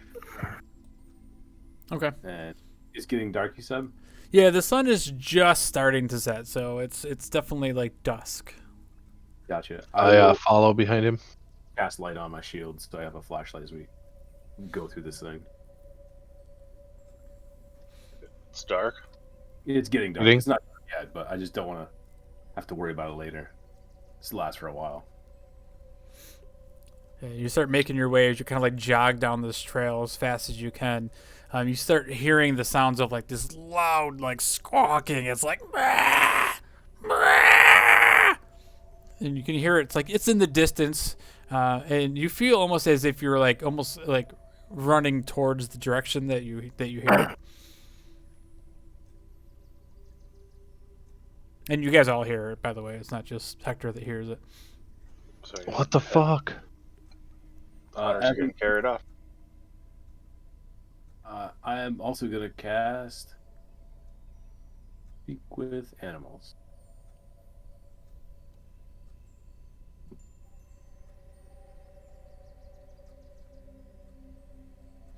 Okay. You make your way down the trail, running like quicker and quicker into the jungle, and the path at this point starts opening up a little bit. Not to what like you were told as like it would be this like gaping area where this large beast would crash through, but it's almost like you can start like running with ease rather than like how you guys have been running like passing through the game trail before, where you're constantly like swiping at branches and ferns that were crossing the path. This is kind of like opening up now, and you kind of like look up and you can see the trees themselves opening up, and you can start seeing some larger birds kind of like passing between the treetops, and almost like they're encircling you a little bit. I just yell up at them, "We're not the ones you're looking for. I wouldn't even try it." And then like a minute or two like of just like running and starting to refocus again on the direction as you guys are all following Hector down this trail. All of a sudden, as you come around a bend, there's a man standing with a spear in his hand, pointed directly at you as you come running down the trail, and he just yells out, "Stop right there!" Barnum? How do you know my name? We just met Caitlin and what's his face? He broke his leg. We're here to help. Yeah, Skip. It's bad about Skip. I don't know, damn fool. Thought he could hang with us, but anyway, did the guild send you? Yeah, kind of. They were concerned you hadn't made it back yet. Go ahead and make a persuasion check first. Sure. Hey. Oh, all right. Well, if Rico sent you, I'm sure the town has heard that we haven't really done too much yet, huh? We don't want to let the town down. This would be the first Grimsday without a razor hog. Did you find one? Well, we did track one. We kind of cornered it back into a small canyon. Unfortunately, this is the only one we've seen. I think their numbers are dwindling. Maybe hunting razor hogs every year isn't the greatest idea, considering they don't reproduce very often. How many are you killing per year? Oh, it's only one, but this is my 30th year of hunting razor hogs, so... Something else killing them, you think? Or do we want to talk about that later? Yeah, we have more pressing things. We need to get this kill. We need to bring it back to the town, or we're gonna ruin Grimsday for everybody, and this will be the worst Grimsday of all. Snodler thinks that if we don't answer the question now, then next year will be the worst, because there will be none. But that's next year's problem, and not today's problem. And not our problem. Well, perhaps you're all right, but if the guild sent you, hopefully you could lend us a hand, and we can together take this thing on. Hurrah! Let's do this. Let's go kill a razor shark. Sorry, sir. It's not a shark. It's a large beast with massive tusks and razor-sharp spines on its back. It's fine. Common is his second language. Don't worry about it. Snodler thinks that's a shark. Did you not describe a shark? Well, I guess it kind of does sound like a shark now that you mention it. It's like a land shark. Yeah, yeah. What he said. I've been doing this for 30 years, and if you stick with me, I'm sure we'll all be fine. Where's your partner? I'll look around. Is Trixie there? Oh, yeah. Trixie's just up ahead scouting out. I told her to keep an eye on the razor hog to make sure nothing happened to it. We didn't want to make sure it didn't run off deeper into the jungle. Now with all these birds coming out, it gets a little dangerous being out here at nighttime.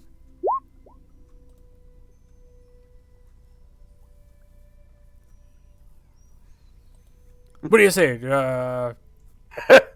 Carry on? Carry on. Carry on. What is he human or is he? Yeah, he's human. He's an older man. You can see he's got gray hair and he's got a long gray beard, and his beard is braided into like several braids that come down. He's got like 4 of these long braids. He carries, you see like a couple javelins kind of strapped to his back. He has a spear in one hand, and it's like a very long spear. This thing is probably a good like 8 feet long, and he again is dressed in the similar attire that the people in the town that you saw, like simple sewn leather, no armor of any sort. He looks definitely like weathered. For his age, his skin is definitely very, very wrinkled and weathered, but he looks tough. You can tell he's been doing this for a long time, and he lives off the land. His skin, even though it's old and wrinkled, it's very tanned. And you kind of follow behind him, and he walks very proudly and leads you guys down the path. And he's walking down this thing, and like branches are hitting him in the face, and he doesn't even flinch. You guys kind of make your way around the couple bends, and he motions. He's like, "Oh, quiet down. We don't want to startle it. It's just up ahead." So you make your way through the last little bit of like covering as you enter the clearing where this small canyon sits, and on both sides. It's kind of like a horseshoe-shaped sort of canyon.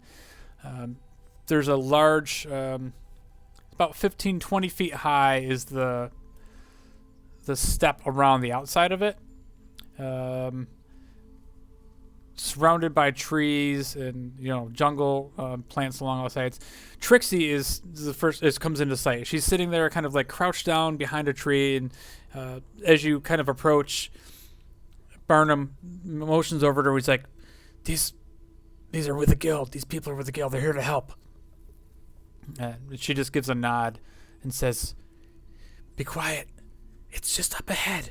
It's behind some trees." And then she kind of like points. Go ahead and make perception checks.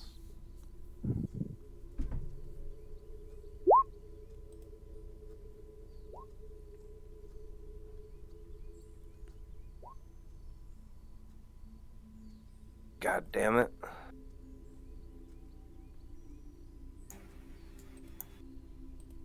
I'm not convinced I'm actually paying attention. I'm not convinced Yuri's paying attention either. So Yuri, like as we should win automatically for that. As she starts saying this, Yuri, you just start like getting distracted.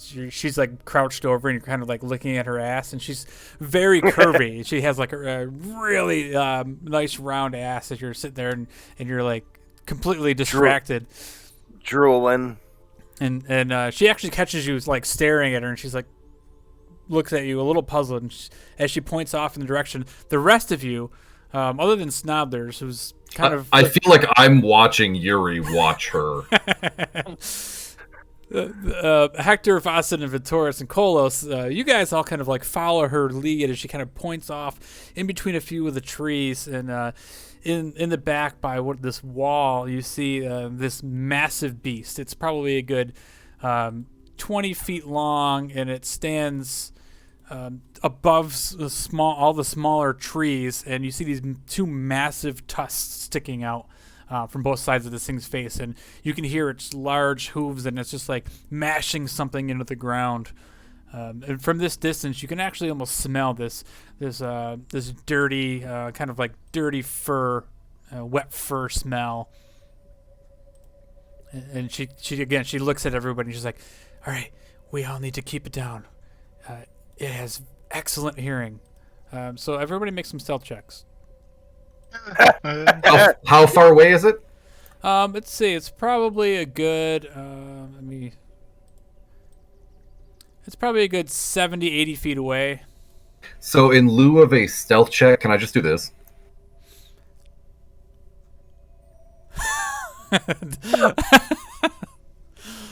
I guess so. I'm just going to clear the air. No. I'm not going to do that. You're not going to do that? Part of me wants to, but at that far away, it would actually get out of range of everyone, and I feel like I would understand that. Yeah, you don't want to... You definitely need to catch one of your friends. Yeah, that is true. Like, we'll wait until we get actual combat. What are we doing? I forgot what I was doing. Stealth? Stealth. And that erased everything? Nice. Oh.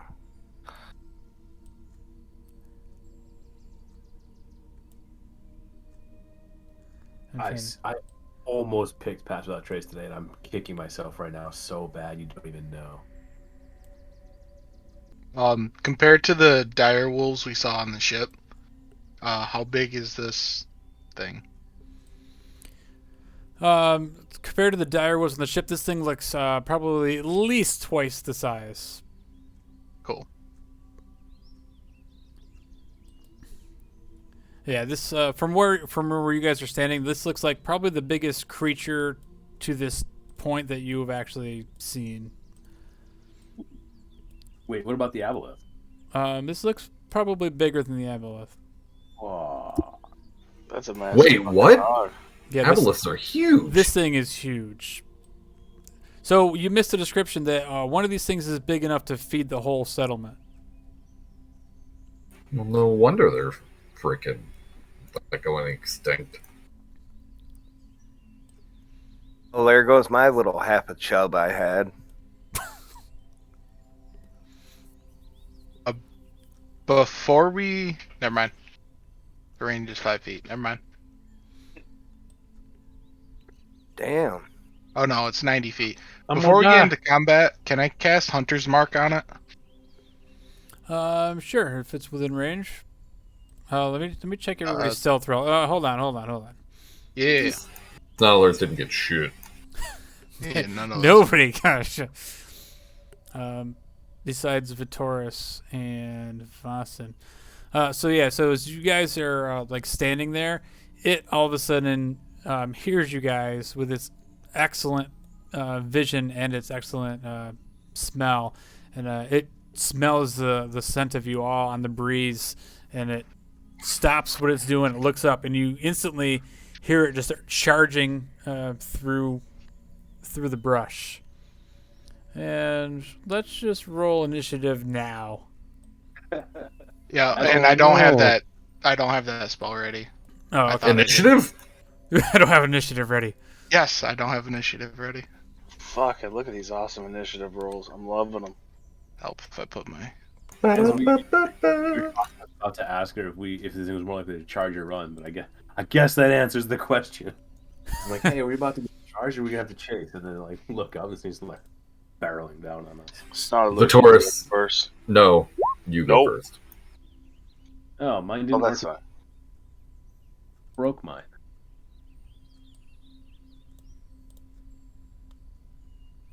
Oh, did mine not go on there somehow?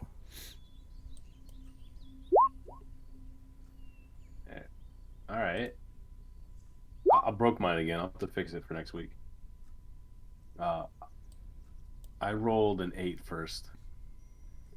Okay. You can edit yours. Yeah, I'm not even on the thing. Well, that's why. Then select yourself and re-roll it, I and did. then edit it. All right. Well, I added you a turn. I'll just put it in there for you. I don't know what I did in my settings to make it not work again, but remember I had this issue before, and it's not working again. Like, it's been an issue all day. Well, Damn, Yuri dropping bombs. That's what I Nice. like to see. Yuri's on Get top up of there. shit tonight. Get up there and meat shield that shit. That was initially 16 supposed to be, but Oh, damn it, Yuri, you got me all excited. It was a 16. 16. I still like his double zeros. Yeah. Yeah, that was classic. Classic Yuri. yeah, I refreshed after that. All right, so Barnum, he rolls a 12. And Trixie, she rolls an 18. I'm still staring at Trixie, by the way. Yuri's rolling disadvantage this whole fight. He's distracted. Okay, so yeah, this thing comes crashing through the jungle. Yuri, you're first to kind of like break your glance off of her ass, and you look up and you see this massive thing just like toppling trees over, and you see like splinters of wood flying through the air.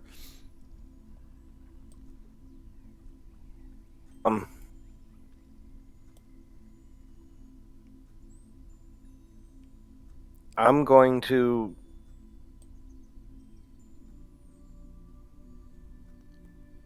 Run away. Run away! Don't you dare, you son of a bitch. I'm thinking about it, but He's gonna spend his entire first turn staring at her ass.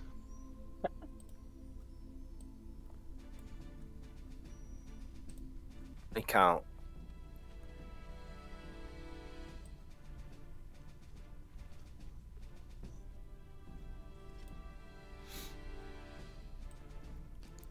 We can come back to you.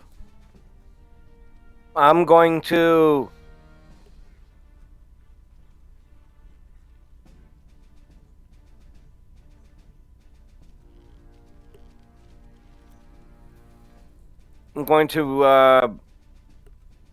move as far as I can.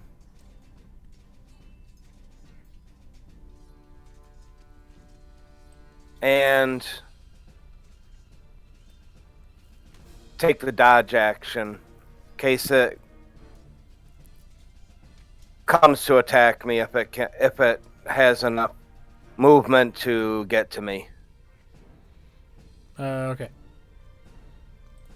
All right, so that brings up Trixie, who she sees you run by her, not impressed. She springs into action.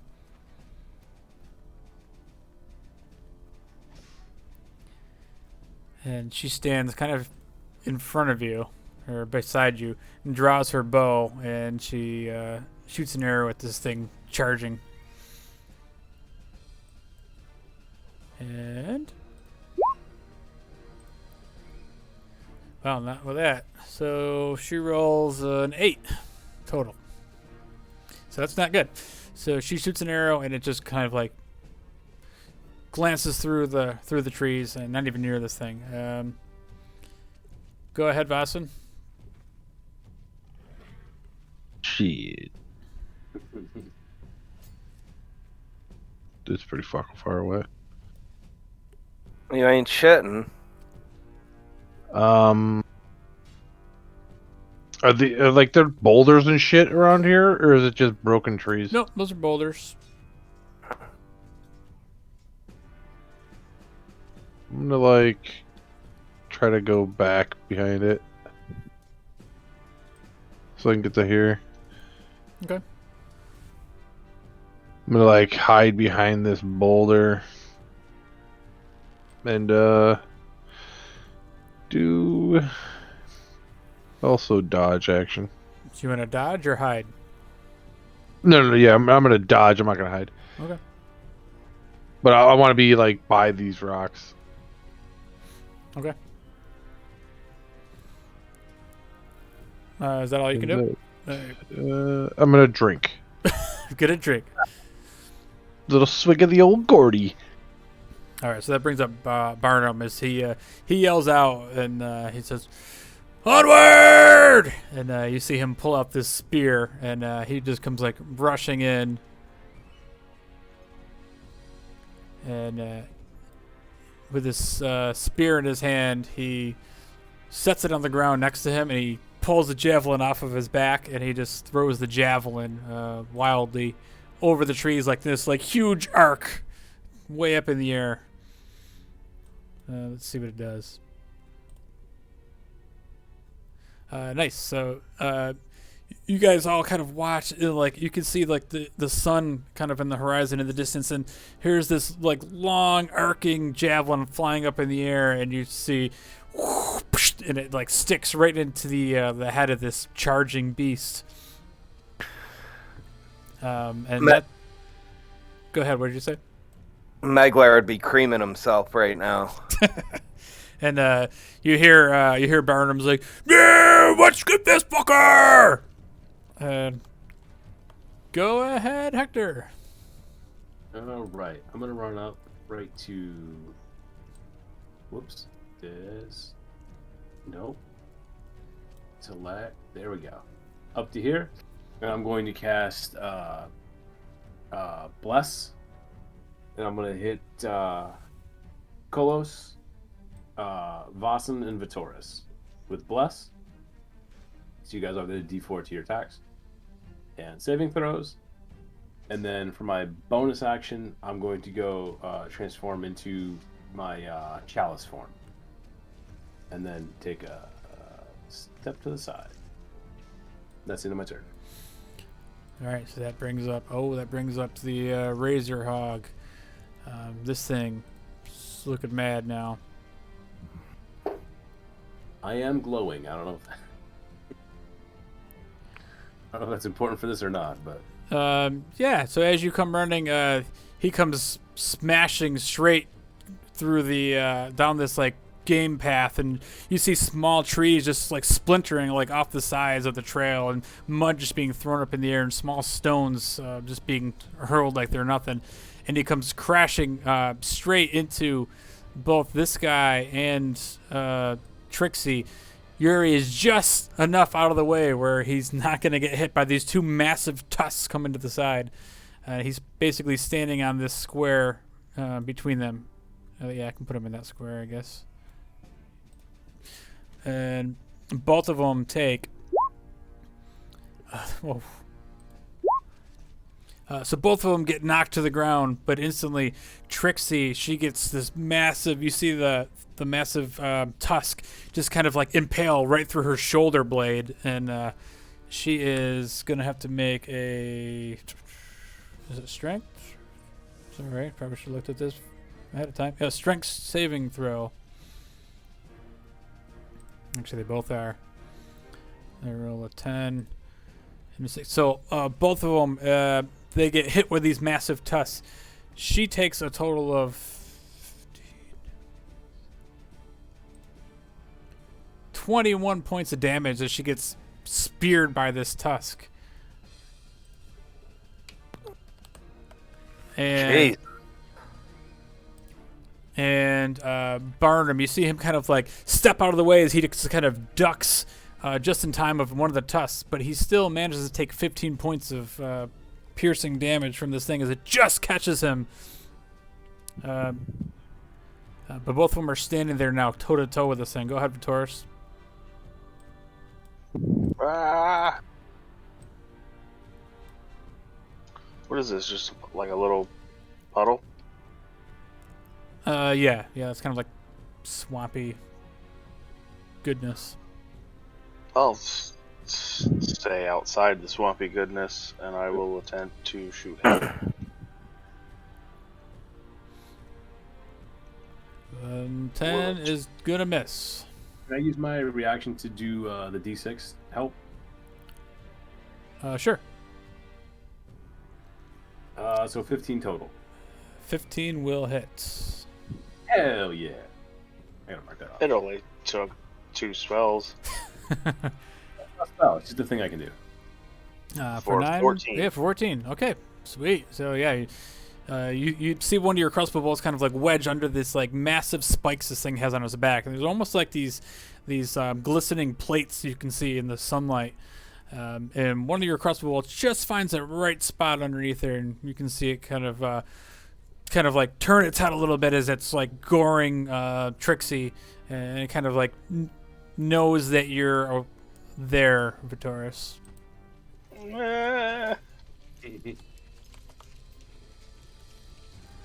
This should be fun. And then I will shoot him with my offhand crossbow for a 10. And that's going to miss. That one's going to miss. 11? 11's going to miss. Alright. That's my turn, and I'm going to re-roll. Or reload. Alright, Snobbler's readying his fireball. There's not enough people in the way, so... You know you don't have to catch everyone in the party in that, right? Look, Snoddlers is trying to learn how to be a wizard on the surface. Fireball is okay in the Underdark. You've seen it used many times to great effect. The surface, people get very upset when they get hit by your friends. It's weird. So Snoddlers goes and taps Black on the leg and says, "Fly, you fool."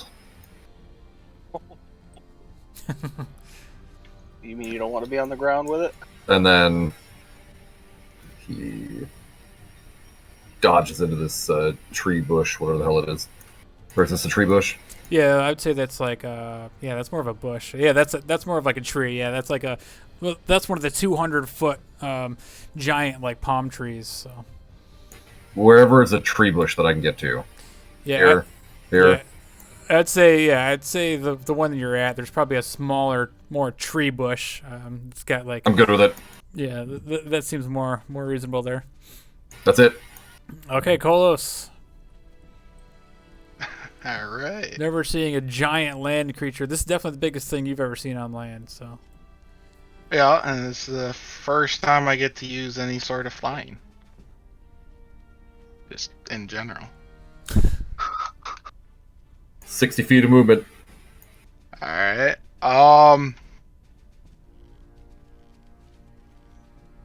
Just like swimming through the air.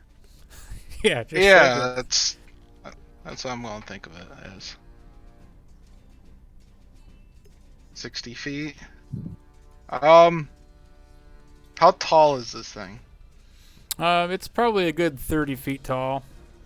30 feet tall? Yep. 35. That's a big fucking hog. And it's about 40 feet long. It's massive. It's like it's like a freight train. Okay. It's about 10 Uris tall. Does Snoddlers know what a freight train is? Yeah, of course. They're in the Underdark. They're native to the Underdark. That's canon now. Subway trains. I mean, technically, a train would be a subway in the Underdark, correct? True. So that was 28.5 feet. Okay. And I flew,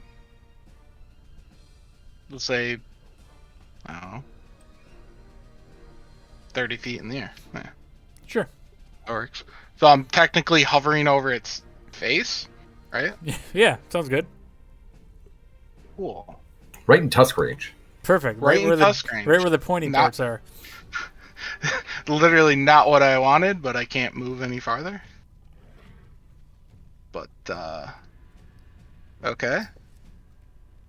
I'm going to, use my...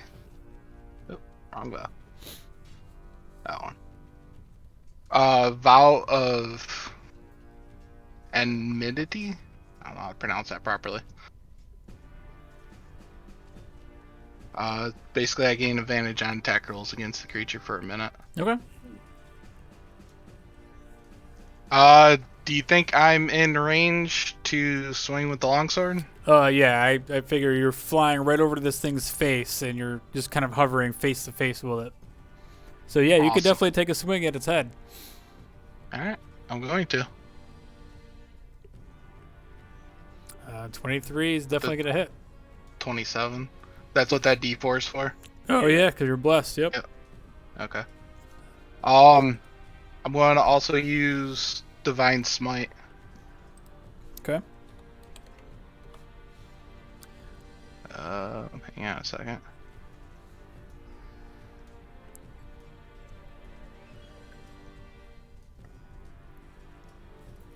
I have to go in here to use that? No. Oh, I was supposed to use the check mark before I was swinging. My bad. I'm just going to throw it in chat. Alright, so you hit your creature. Yeah. I'm going to use my last level 2 spell slot. Oh, yeah. To hit it with 3d8s. Sweet. Boop. For an extra 12. Nice. Yeah, so you bring the sword down right across its face, and you see it's kind of like, you hit it just under its eyes. You see the blood kind of run out, and it's kind of like running right down its snout and dripping all over Trixie. Nice. Alright, I'm going to swing again with the longsword. Oh, nice. Another big hit. 23 is with still going to hit. Extra hit. And I'm going to hit with Divine Smite again. This time only level 1. So that's 2d8s. Okay. For another 11 points. All right. Nice. So yeah, as you swing up after you hit it across just under the eye, you swing back down. You catch it like just above its ear, and into its like eyebrow, and your sword almost gets stuck in it for a second as you just pull a little bit harder and you reach right through it, and it's just a spray of blood kind of shoots up into the dusk night. Nice. That's all I can do because that was my action and bonus action. All right, Yuri, as you see everybody else like doing some shit right next to you, what are you gonna do? I'm gonna take a hack at this thing.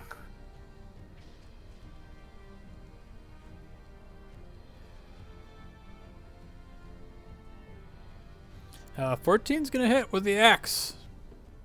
And can I use my trip attack? I think it's pretty large. I think it says something about the creature can only be a certain size. Oh, it can only be a certain size? Yeah, this thing is probably too big for you to be able to trip it. But you can post it. I can look it up real quick. Yeah, large or smaller. Yeah, this is bigger than large. Alright,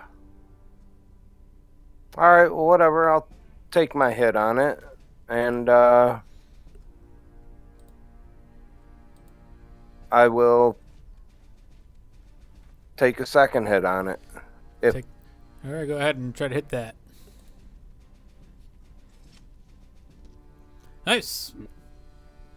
Tap. So the big old axe comes right across this thing's jaws. That's just shaking its head off from getting hit from Kolos, who's kind of like hovering right above its face. You bring your axe, you kind of uppercut it right into the jaw, and you definitely can feel it. One of its teeth just kind of crack as you hit it in the jaw. And right before I did all that, I looked over and blew Trixie a little kiss. Also not impressed by her first attack. Okay, are you done? Yes. All right, so she looks over at you, kind of like flips you off, drops her bow, and she kind of like wriggles off of this thing's horn that's like stuck in her shoulder, and she pulls out a short sword off her scabbard on her side, and she just kind of jams this thing right into the mouth. And she does that with a 17 to hit. And you see Yuri as you look over, and she just jams this thing in the mouth, and you can see the sword kind of go up through its mouth into its tongue, and all sorts of nasty blood starts oozing out. That's it for her turn. Go ahead, Vasen. I'm going to spin around and run back. Oh, shit. And then come across him and try to fucking smash it in the back of its kneecaps. Sweet.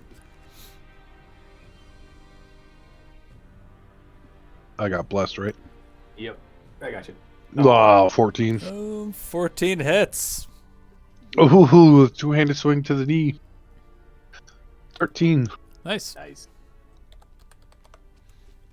I'm gonna one-arm strike. I'm gonna kick it in the back of the knee now. 20. Right. And he's going to hit. For 11. All right. Yeah, so that you just start going over there, just start wailing out of this thing's back of its leg, and it's you definitely could feel its bones kind of like getting chipped by your massive strikes. I'm gonna swirl back around and two-hand swing again. All right, bring it on. Ooh, that's gonna hit. 15 The 15 will hit. for 11. I'm gonna use a key point for stunning strike.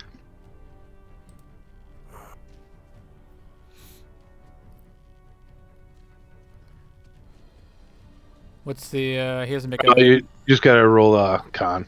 oh, it's con. It has plus 400, I bet. It rolled a 17. Oh, nope. You're good to go. You got any other moves? That's my moves. All right, so that brings up Barnum, and he sees his colleague fighting over there, and he's feeling like energized, and he goes, "Ah, cheerio!" And he grabs his spear and he brings it in both hands, and he tries to like overhand just stab this thing right in the forehead. He does that with a 5 total. That's horrible. And so he just kind of like, he goes to do that, and one of the tusks just kind of like gets up and under his arm and kind of like knocks him off balance just for a second. Hector, go ahead. Yeah. All right, I'm going to hit a guiding bolt for my action. Dang it. I'm hitting the wrong buttons tonight. That's a bad one. All right, so we'll have Barnum make a. He's probably the one that's closest to you. A dexterity saving throw. He rolls a 20. I say that's gonna hurt. So, yeah, so you shoot this guiding bolt, and it kind of goes wild, and he just happens, as he was already caught off guard from his attack, he sees this thing coming, he ducks out of the way, and the bolt just kind of like fizzles out up into the sky. I accidentally said the wrong form. I wanted to go the one where I get the D8 damage, not the healing one. Is it cool if I just... Sure, that's fine. I messed up the names of them. Alright, I'm going to take my shot with my archer form. 14 to hit. 14's going to hit.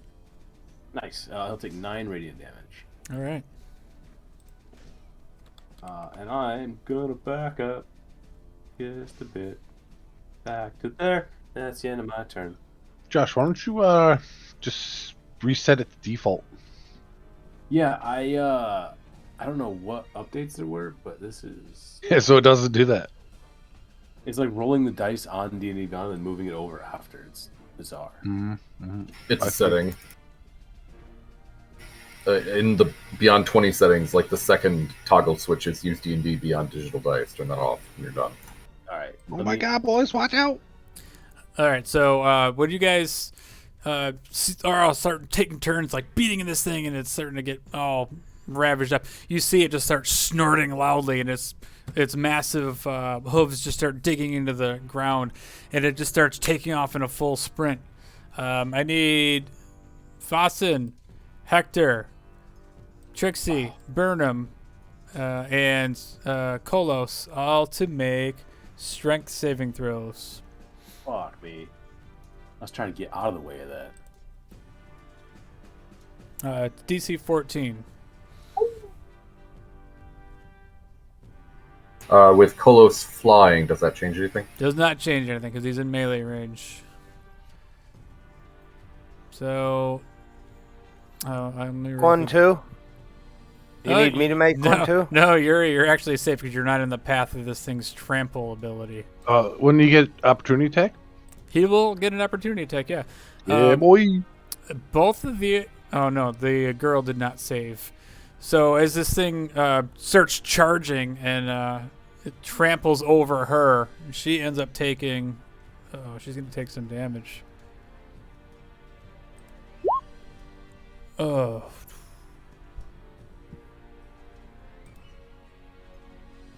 $35 points of damage between bludgeoning and piercing as she lays there unconscious. God damn. Actually, wait, 35. She is downright dead. God damn. So, like, this thing, you see its massive foot just crush right through her chest, Yuri, as she kind of, like, explodes right in front of you. And he goes, like, crashing through. Kolos, you also fall to the ground as this thing reaches up with its tusk, smashes you out of the air, and you land in front of him. And you take 50 plus 2d8. 25 points of damage as you get pierced by this tusk and slam back down on the ground as he kind of runs over you. Nice. The other guy, Barnum, he passes his save, so he doesn't get knocked. He doesn't get trampled, but he does take 12 points of piercing damage. So he is unconscious as he lays there, lifeless. Hector. Yep. He comes charging towards you and hits you with a 21 to hit for 20 points of piercing damage. Jesus. But you do not get trampled as you kind of like get hit by this thing, but you kind of stand there and as these massive feet come stomping all around you. And that's it for his turn. Go ahead, Vitoris. Oh.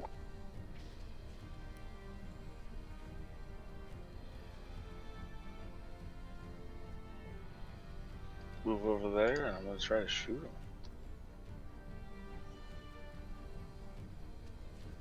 Yeah, shoot. Right in the... Oh, I can't shoot him in the face. I'm not in front of him. Shoot him in the ass. 12's going to miss. Do I still get a D4? Hold on. I gotta He's got to make a concentration check. Yep. Oh, shit. Nope. No! Oh, well, Hey. then I'm... Wait, hold on. No, yeah. Sorry, it's 2 fails. Why didn't that go across to... A natural 1. Because you rolled it in D&D Beyond and not Beyond 20. All right, so go ahead, Hector. Make a dexterity saving throw. Fuck me. You're going to get shot. Come on, somebody's got to get shot. It's been a while. I crit on that one. I see a 22. You crit failed? No. Oh. Why? Okay, it stopped like... That's it for my turn. It rolled in In D&D Beyond. Beyond. Yeah. Correct. How do I get it to not do that? And why is mine always fucked up? I don't know. That's a you setting. Yeah, go ahead, Smelders. When we're done with combat, I'll cycle through it, but it's in your character settings to turn off rolling in D&D in roll 20 or in D&D Beyond, and then it'll be easier because then there's only one way to roll.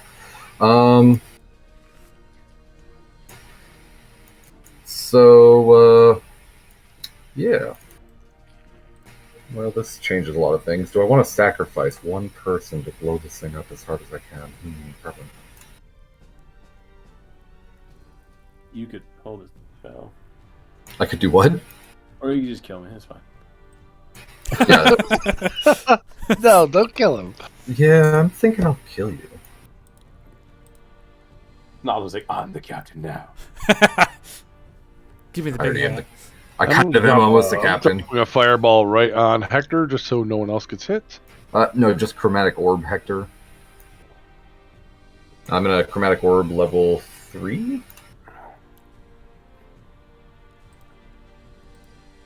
And I feel like this thing wants to be roasted. Yeah, sounds good.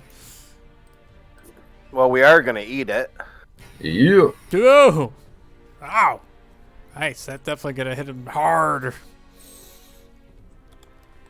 And, you just see like all the fur on its back just like ignite, and it just like shrieks out like you hear like a pig like. Oh my god, like the great outdoors and the bear with the bare ass.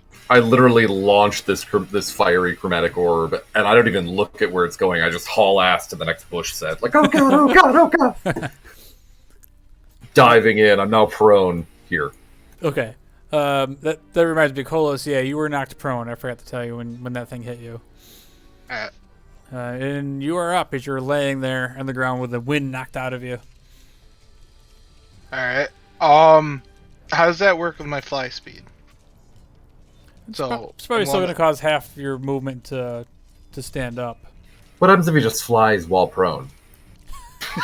Like along the ground. Just letting down. I mean, technically that's how Superman flies, if you think about it. That's true. I don't allow it, though. Fuck off.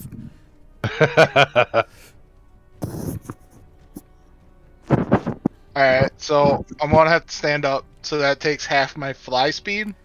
Yeah, Right. so the way that movement works is all those numbers are the same, and whenever you use one pool, you use all pools. So if you have 30 walking, 60 flying, when you fly 30, you no longer have walking. Yeah. Okay, that makes sense. Obviously, Okay. unless the DM says otherwise. But. No. That's rules is written. So stand up cost me 30 fly. That's Yep. awesome. You're still within plenty of room to get over there, unless you want to try to run away. I don't run away. Oh. Ho ho! No. Oh, snap. Alright, so I'm 15 feet away. So I'm gonna fly up 15 feet in the air and move over here 15 feet. So I'm on its side. All right. So you're just hanging right by the side of it as it's trying to stomp on Hector. And I'm gonna swing with my longsword. All right. And I'm gonna check Divine Smite, so if it hits, I'm gonna use it. Okay. With the 12. Do I still have the bless? 26. Vow No. is on. Oh, yeah, Val. Thank Vow you, is 26. advantage. Oh yeah. Okay. Yeah. It's been less than 10 minutes. Yeah, that definitely hits. For 13. 9. Or, I honestly have no clue which Yeah, I one. don't know. That's a good question. Either way, it's +5 with Are you one-handed or two-handed? one-handed. Then it is the one on the left. On the left is 1d8. 1d8. Yeah. Oh, okay. So for 13. +5 because I used Divine Oh Smite. yeah, at nice. level 1. So that is like definitely hurt this thing, and you can see like one of its large spikes on the side of it. You kind of like cut like just at the base of it, and you can see like its flesh just kind of like hanging out there on the side. All right, I'm gonna go in for the. I'm gonna go in for the last kill shot with the longsword. Oh dang! Oh my god! Oh, jeez. All right, All right. Kolos, Definitely use your max level smite. Kolos, Yeah, I can't. Kolos, I'm how not do you very do easy. this? He's done. Alright. I'm gonna drive my sword into the cut that I just made off of his armor, if you will, and drive it in as deep as I can get it. When you do that, you hear this thing just like let out this guttural like whimper, like, and it just slumps over right next to Hector. Nice. Snodlers is Nice turtle. confused why you don't lead with that. It's for emergencies. This dude's down or just prone? He's down. He's like bleeding out. Hector, heal this fucking guy. Yeah. As I run over and I cast Healing Word on that guy. So let me. I think she's dead. Oh, Yeah. I reached down and just grab a big chunk of her hair out of her head and put it in my pocket. Oh my god. Oh, man. What the fuck? I throw it and grab the hair, put it back, and just scoop up all of her bits and cast Revivify. Oh yeah, Aww. she's past the point of putting anything back together. Yeah, that bit. Post Revivify though, we'll see. That bitch is Humpty Dumpty. She returned to life with 1 hit point, does not have an esophagus, and Nor can it restore any missing body parts. She got like a hoof smashed through her chest, and she's in many discombobulated pieces. all right. Then I'm going to dump a healing potion on her chest.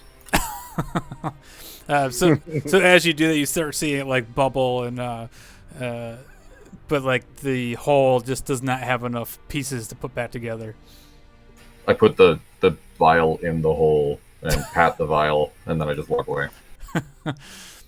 As Yuri stands there awkwardly with a fistful of her hair.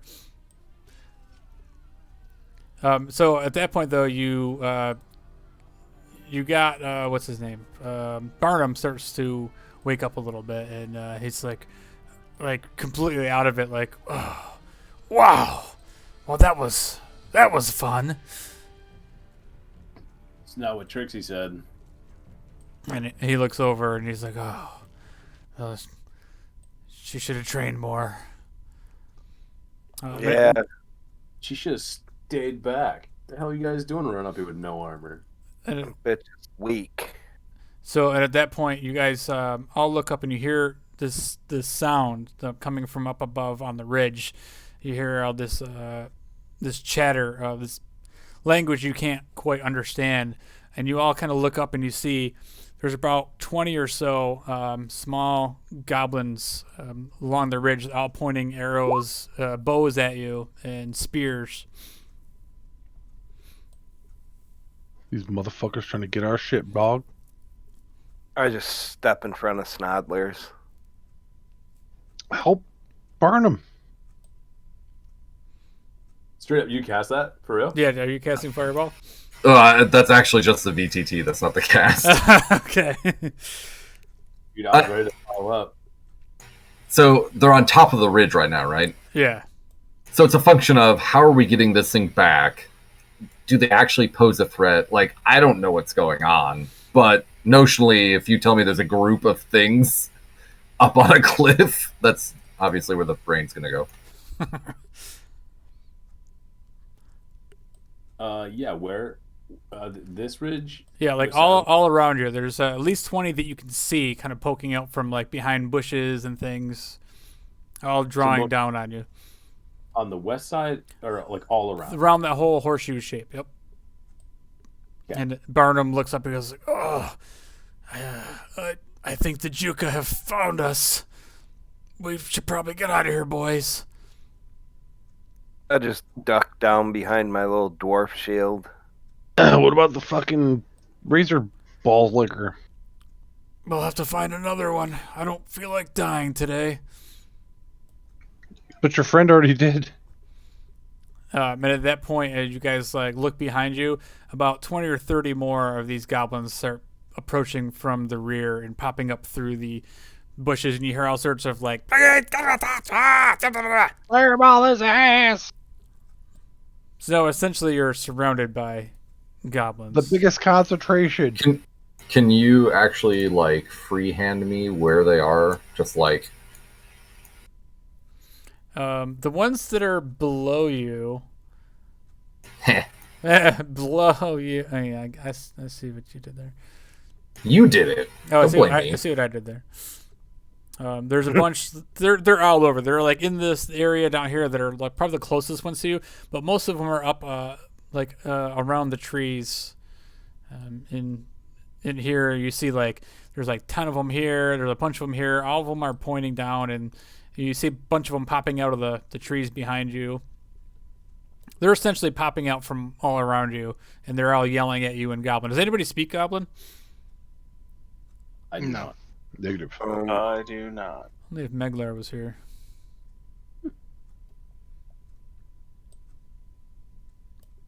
I just yell out. Sorry, what, Yuri? I'm checking to see. There may be a small chance. I would like to use mirror illusion to create the sound of the bristleback boar thing from the boar itself, in an attempt to confuse it to think that it's still alive. You like posting things with long descriptions, don't you? What can I say? If you create a sound, its volume can range from a whisper to a scream. It can be your voice, someone else's voice, lions roar, beating of drums, any other sound that you can choose. Sound continues unabated throughout the duration, 1 minute. Or you can make it have discrete sounds at different times, blah, blah, blah, blah, blah. All right, so yeah, as soon as you do that and you make this noise that this thing starts to like, it's kind of growl that you heard, a bunch of these goblins kind of like rush in with spears, and they rush closer while a couple of the other ones from the ridge start shooting arrows down at it. I'm gonna fly up out of the way of those arrows, and can I cast Cure Wounds on myself? Sure. Just gonna cast that level 1. Hey, good enough.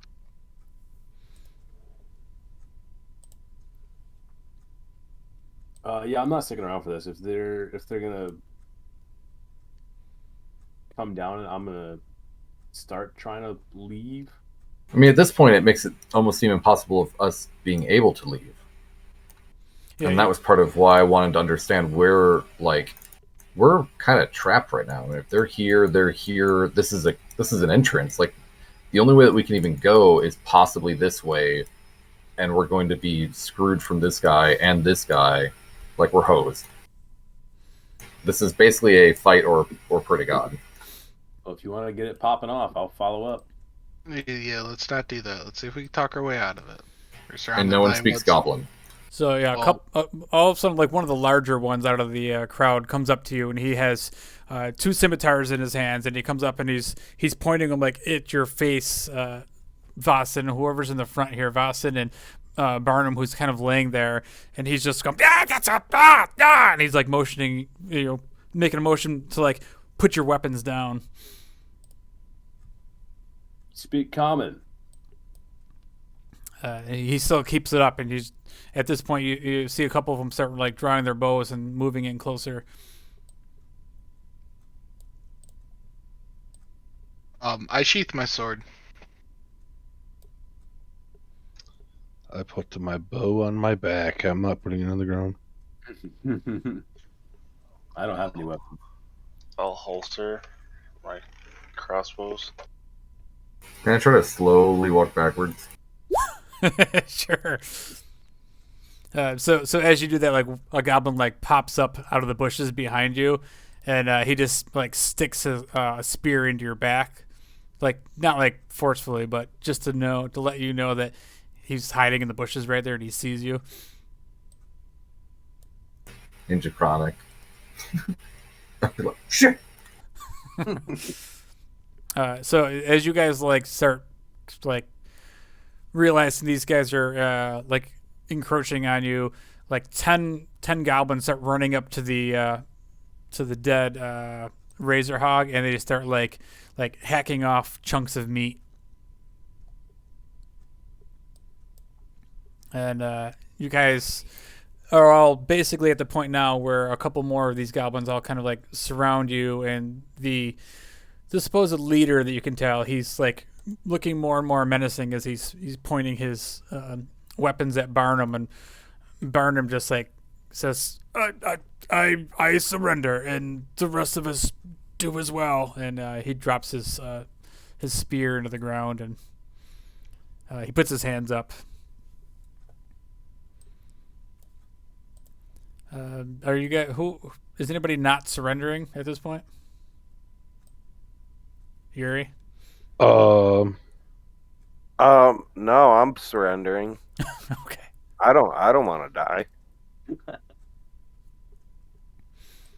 All right. So at this point, like a whole bunch of goblins, you start seeing them all come out of the bushes, and at this point, there's probably a good like 40 or so of them, and you can tell like most of them are all brandishing the same sort of weapons. They're either some sort of spear or they all have quivers with bows, and there's a good 10, 15 of them. Like I said, they're like cutting up big chunks of meat off of this up the razor hog, and the other ones all put their spears to your back and they start corralling you guys and pushing you down the path back into the forest which they came from over here into to the east. Snodulus is confused. Usually the person that kills it at least gets some of it. If we just waited a few minutes, they could have just killed it. Snodulus thinks that they couldn't, and that's why they took advantage of us.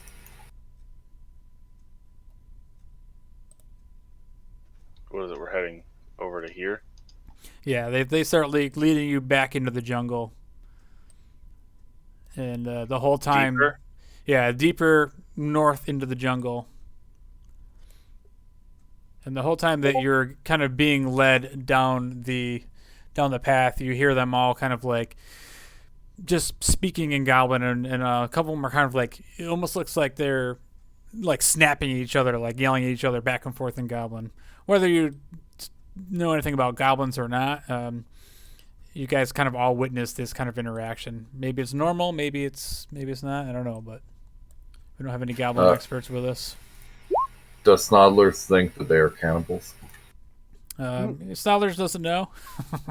Well, that's I feel like I would probably be like, if they're bickering amongst themselves and shit, I'd be like, man, they're gonna eat us and whoever they can. No, but go ahead and make a perception check with advantage there, Snodulus. They're definitely eating me first. Oh, nice. So Snodulus, you kind of look at these things, and they all have like really sharp teeth, and a couple of them look like they're like kind of malnourished. Cannibals, got it. Kolos, you happen to look over and you see one of them has a necklace of a wooden like totem. It's got like 3 skulls on top of each other, and the top one has horns. This is kind of like a necklace one of them's wearing. He's kind of one of your captors. He's got a spear to your ass, and he just keeps like poking you. You make your way deeper and deeper into the jungle. I'm going to turn towards him. I'm going to keep, if we're still walking, I'm going to keep walking, but I'll walk backwards. And I'll ask him, do you speak common? He just responds, and he stabs you with the blunt end this time. He just kind of smacks you in the kneecap with the spear. So I'm going to cycle through and literally just say hello in Draconic, Gnomish, Primordial, and Undercommon. And the ones that are near you, they all look at you and they just start like yelling back in Common or in Goblin. Figure. So you guys, go ahead, Golos. Yeah, do I recognize that necklace, like as the one that's in my pack right now? Yeah, make a history check.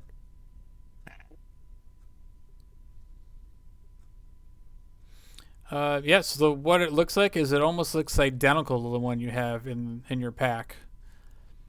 I'm gonna pull it out and show it to him. What's that? The thing? The necklace that's in my pack. Okay.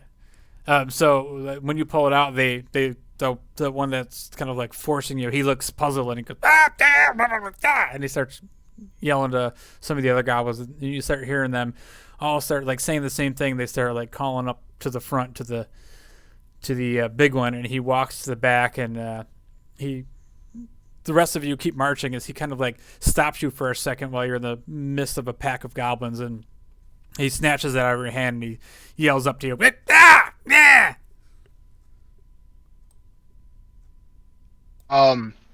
I respond back in common. I just say, listen, if you guys don't speak common or understand common, this isn't going to go very far. He just reads himself, nah! And he's like holding it up and shaking it in front of you. I respond with boom boom, because I think that's the name you guys told me. And then they look at each other and they're like, boom, boom! And then they all start like closing in on you with spears, and they start like cattling you, back into line. And the one puts the totem that you had, the necklace, into his pocket. That's the leader one. And the leader did that? Yeah, the leader did that, and they put you back into your forced march back through the jungle. All right, I'm going to grab the leader and attempt to fly away with him. Okay. All right, go ahead and make an athletics check to see if you can grab a hold of this guy. 14. I'll even roll this one out to see what he... what's he called? Goblin... Keep going, Goblin 1. No, I'm just kidding. Goblin 1. We'll even go public. We'll see what he does here. Dexterity. We got like +2. Oh, he rolls a 7. Yeah, so you successfully grab a hold of this guy, and as you start flying away, 3 of these goblins, though, they instantly just start jabbing at your feet with their spears, so they're going to make a couple attacks on you. Goblin, making me have to do work here.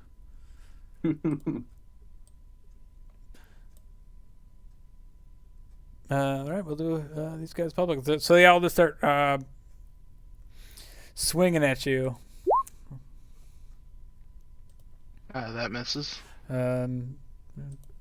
Second one's a 20, and the third one's a 16. So one of them ends up like taking his spear, and he just kind of like swings it at you wildly, and he kind of hits your ankle for 5 points of piercing damage.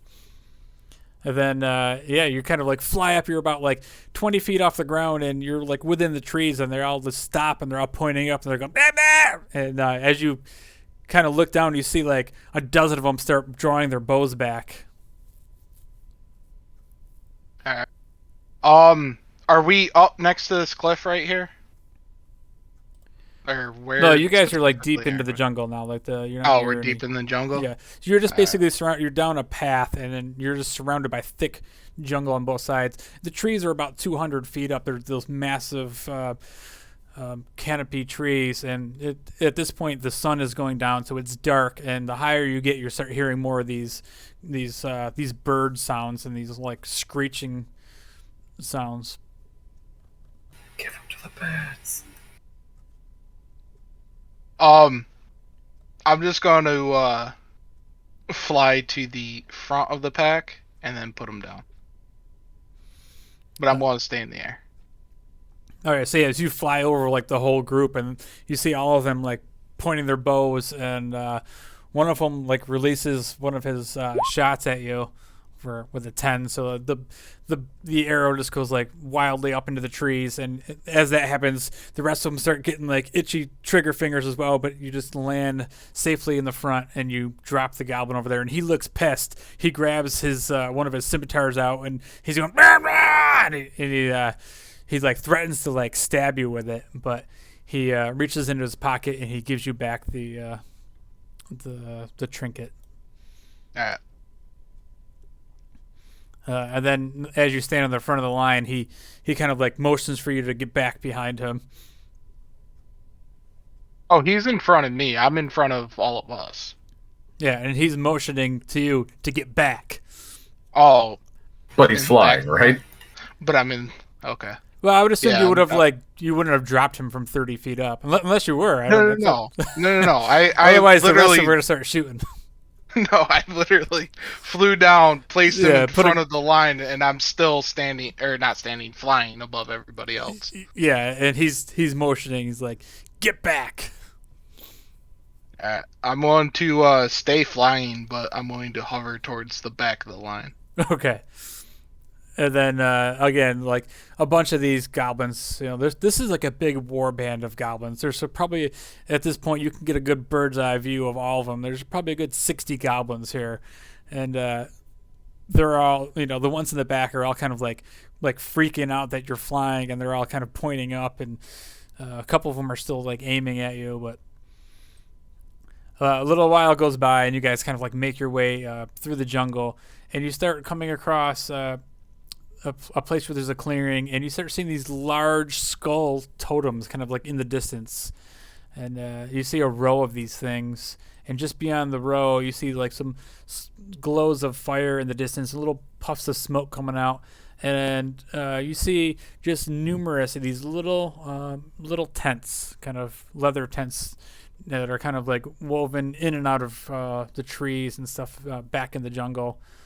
And this is what you see as you kind of approach this encampment, and the goblins kind of lead you through past these massive skull totems into the center of the village. And here you see 60, 80, like 100 goblins. They're everywhere. They're like, you start looking around, you guys see like the massive amount of tents that are kind of like on top of each other all throughout the jungle here, and it goes back as far as you can see.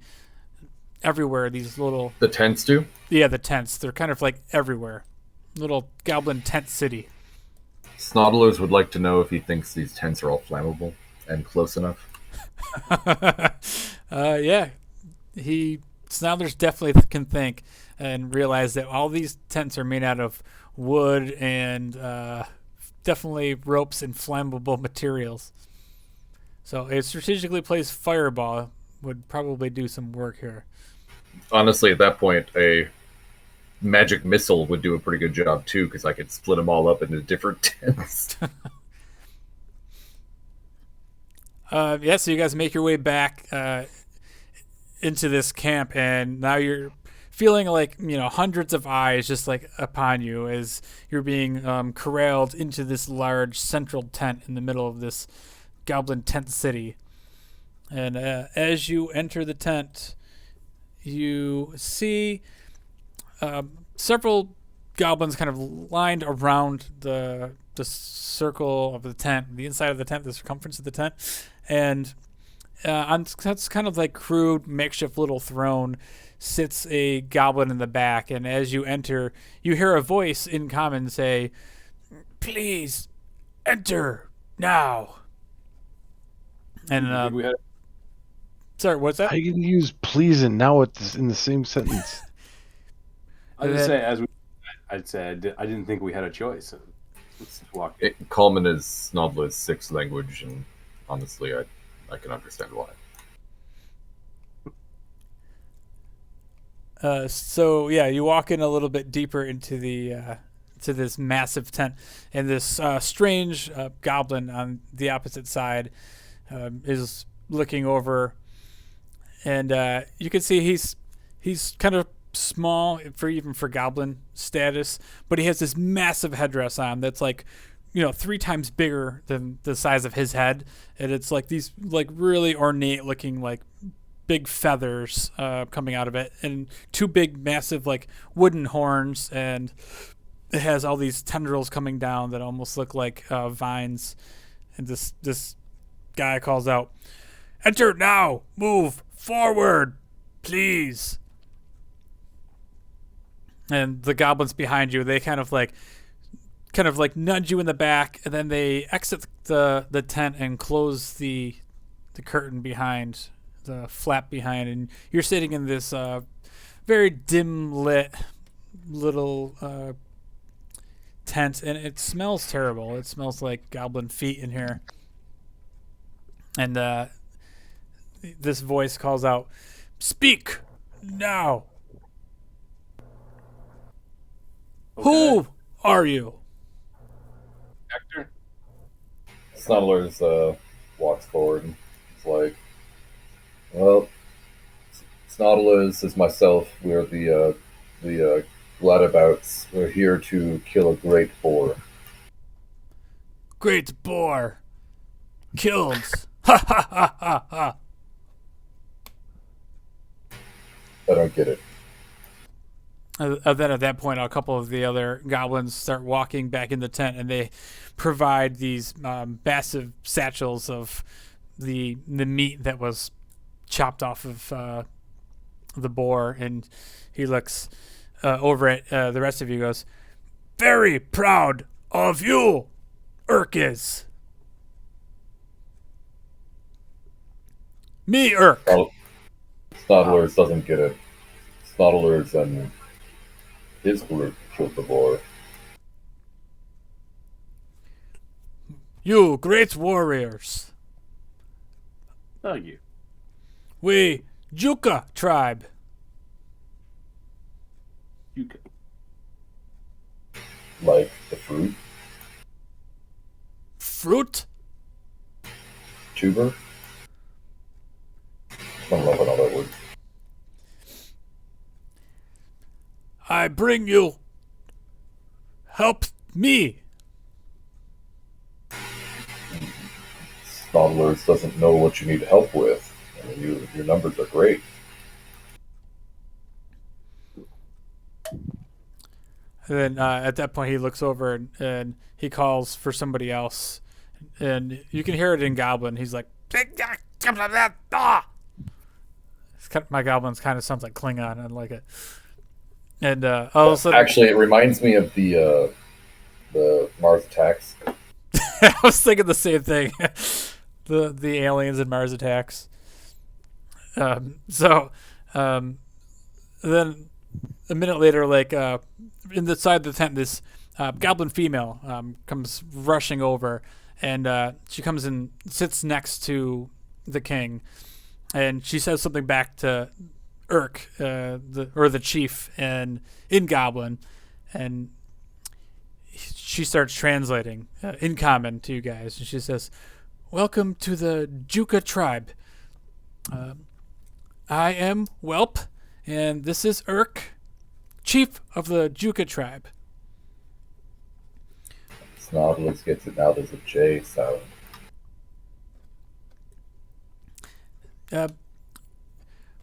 Urk is apologetic for taking you as hostage.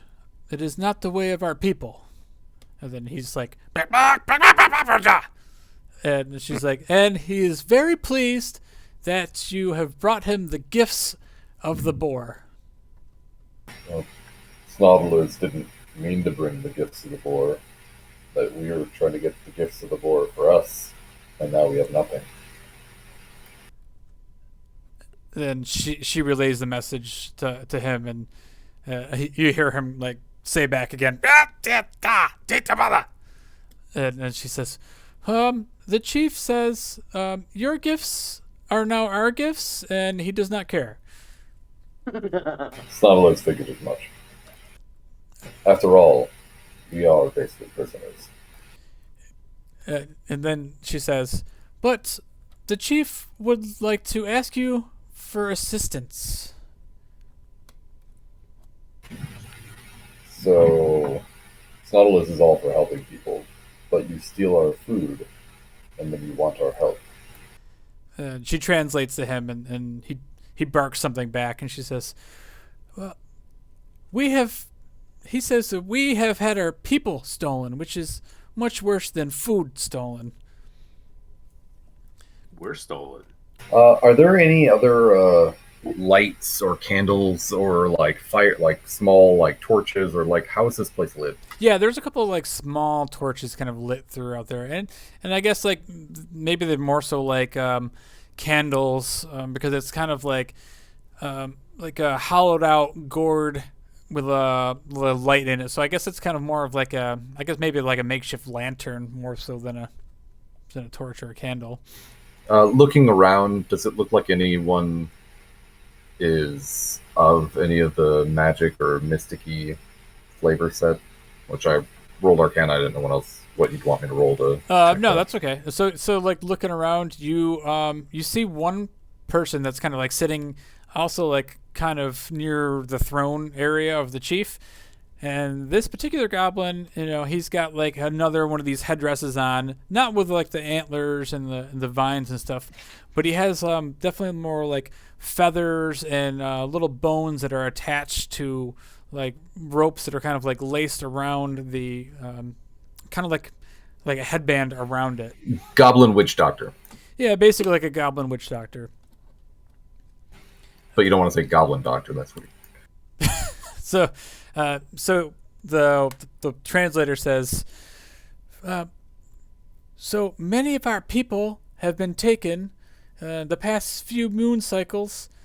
30 people, men, women, and children, including Vihi, the chief's wife, has been taken by the orc encampment across the bay. So I assume you want Snoddlers and the Gladabouts to go and get them then, huh? Yes, the whatabouts have been brought here, sorry, by force, but the Juka are not allowed to have boats. The orcs would surely destroy our whole village if we had boats of our own. But we need to get our people back. This is where people of your status come in. Great warriors are needed to man the boats that we have built in secret to get across the bay. So let's say Snoddlers does this for you. Would you know of where more of these razor boars are? Because that is the only reason we are here. Snoddlers needs to know those razor boars. She translates, and then he starts going, and she again says, of course, the Juka are one with nature and one with the jungle. We know where a den of razor boars, you call them, are hidden. I look around at everyone else.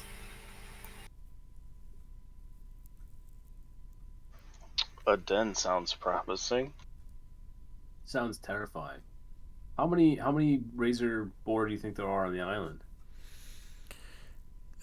She says, well, the numbers have dwindled as the people of the village have slaughtered them mindlessly for years. Snoddlers thinks 30. 30 over 30 years doesn't sound so bad. Well, the mating cycle for these creatures is very long, so they do not replenish like goblins do. Do you think they're in risk of going out? You might say that they are an endangered species.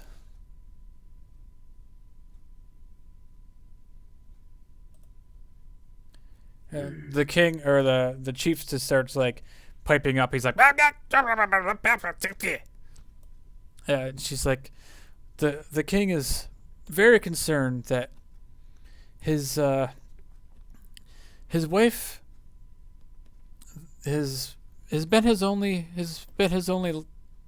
love of his life. Years ago, his son and his daughter were captured and brought into slavery by the orcs, and now his wife.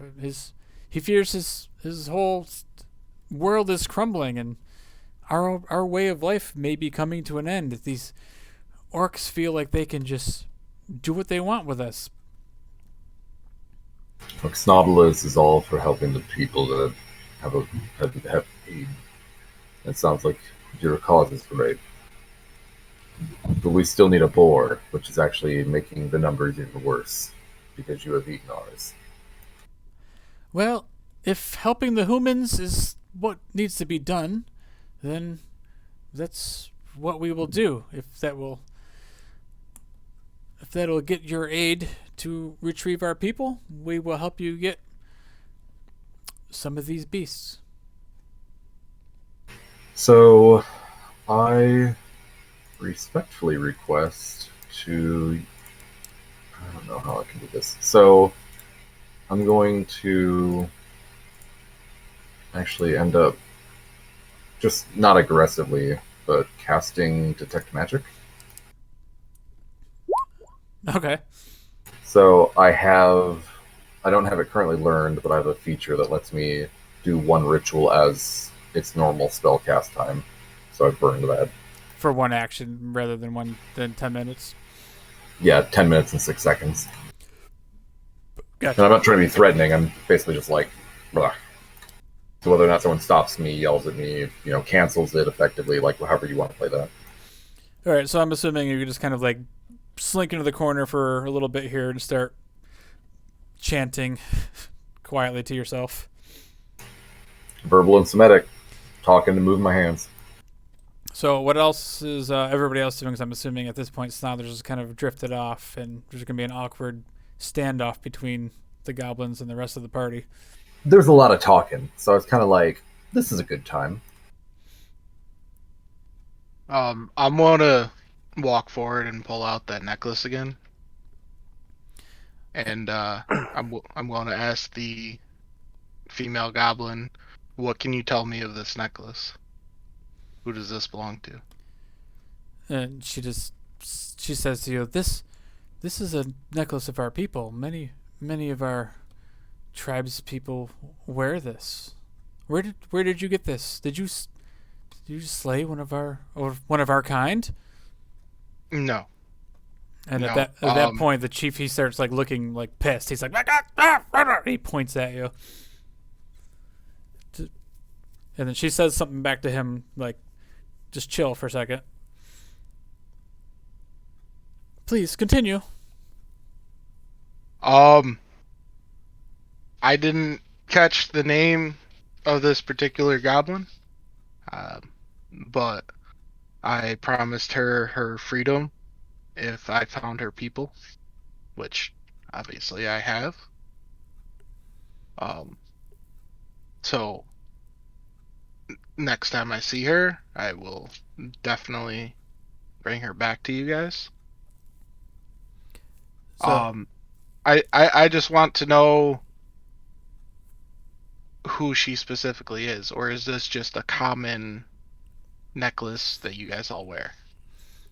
so the king starts like freaking out, and she translates and says, "Well, that is a common necklace for our people. Many of us wear that." And she kind of like moves her. She has like a whole bunch of necklaces around. And she moves like a couple of the ones on top out of the way, and you can see a very similar totem necklace around her neck. This is worn by many of our people, but the king is hopeful that maybe it is his daughter. Okay.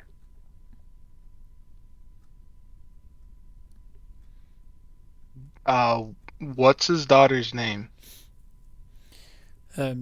She says, her name is Shafé. Okay.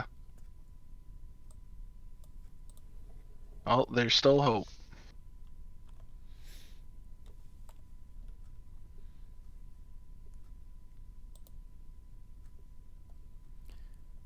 So and then I just put the necklace back in my pocket. okay. The chief, he starts speaking up again, and she translates, and she's like, "Well, we don't have anything else to offer.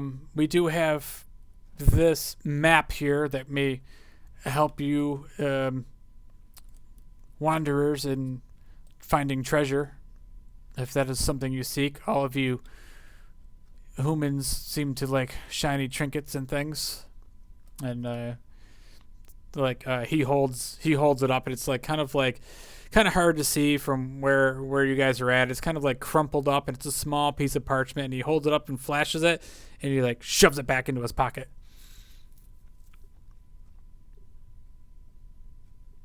So with the detect magic, is there anything illuminated or obvious going on in this tent? No. So like a couple of minutes goes by, and I'm sure there's some more small talk going on, and the only thing you detect is a little bit of glow coming from the pockets of the witch doctor that's sitting near the chief. Figured as much. All right.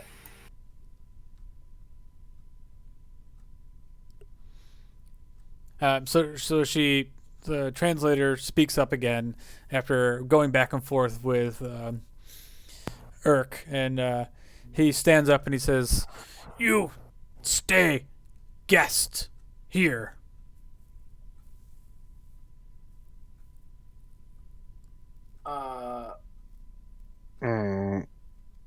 Well, the thing is, the humans are expecting us back. Me no trust humans. Yeah. Snodulus understands that, honestly. They're really weird.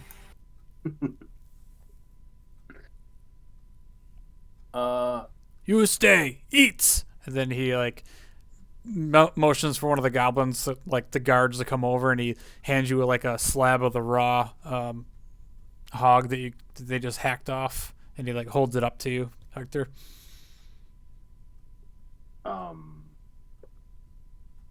Thanks. I like pick it off and then just like light my hand on fire and just start cooking it. You see the witch doctor guy, his eyes light up and he's like,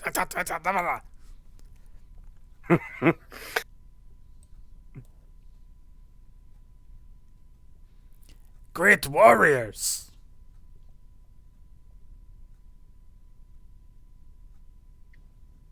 You stay. Yes. So a couple of the goblins get up and the Urk starts yelling over to them. And they come walking over with their spears and they kind of start escorting you out of the tent. And Urk says, "Morning, we retrieve friends." Do you know how many orcs are over there? Many. You know the layout? And he looks puzzled, and she translates for him. He says, "No." And the translator speaks up, and she's like, "Anybody that's ever been captured, nobody's ever returned back to the village." So just nobody goes to the eastern part of the island? No, we are forbidden. Oh, well, we're going over there for sure. How long did it take to get there? She says it doesn't take long. It's probably only an hour in the rowboat in the canoe across the bay.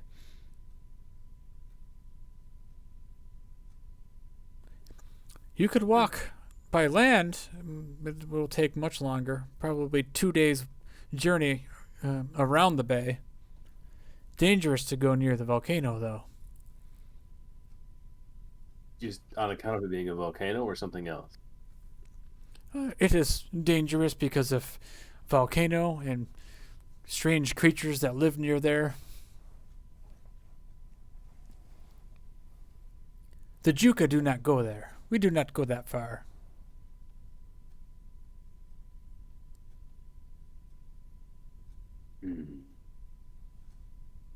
Well, to be honest, we planned on going over there anyway, so this just is an inconvenient stop. So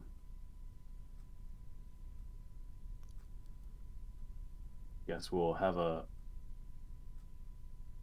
sleepover. With the Juka.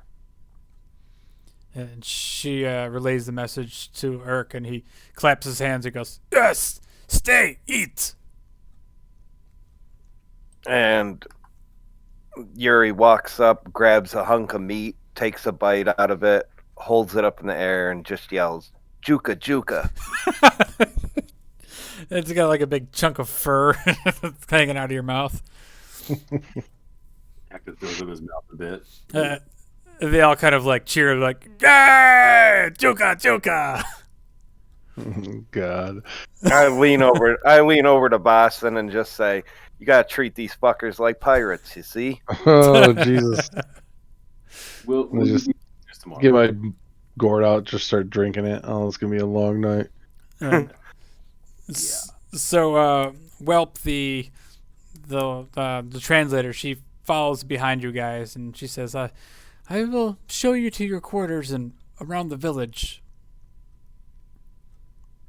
And she brings you guys outside, and you kind of look. This is the first time you happen to notice behind some of the tents. You can see what looks like a large wooden canoe, and that's kind of like handcrafted or like dug out of a board out of one of the large trees there. Board. And Can I go look at it, or will she stop me? So no, you can go take a look at it and see what happens. Yeah, I just want to check it over, see how well it's made, see how many people I think it can hold, and that kind of thing. Yeah, so you kind of like walk over to the side of it, and there's a couple of like armed guards that are kind of with you, and they're just keeping an eye on you. You take a look over it, and it looks like a fairly long rowboat. It looks like it'd probably fit a good 10 people, 10 like medium-sized people, but goblins, they could probably fit a good 15 to 20 goblins in the thing. Just one of these? I just kind of talk to whoever's. And she looks over, she's like, "That's all we've created. We don't have a lot of boating experience here, but the orcs have many ships that you could borrow." Have you floated this yet? Borrow.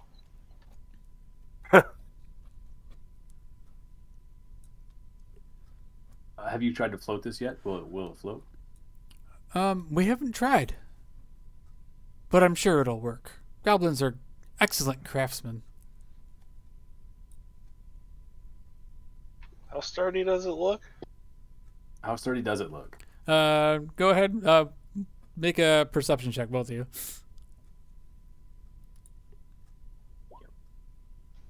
We're dead. Well, Vitoris can't really tell, but like Hector, you kind of like look over it, and you give it an extra second or two to look over it, and it looks like it's all bored out of one solid piece of wood out of a tree. So it looks like there's no holes in it. So it looks like it could be seaworthy, especially with your experience on the sea. All right. It doesn't look like the most agile thing. It's like a giant tree trunk. But it looks like it'll float. All right. That's what I needed to know. Make sure we're not all going to have a 10-foot trip. That's all. Push it out into the fucking bay and it just immediately goes under. Well, shit.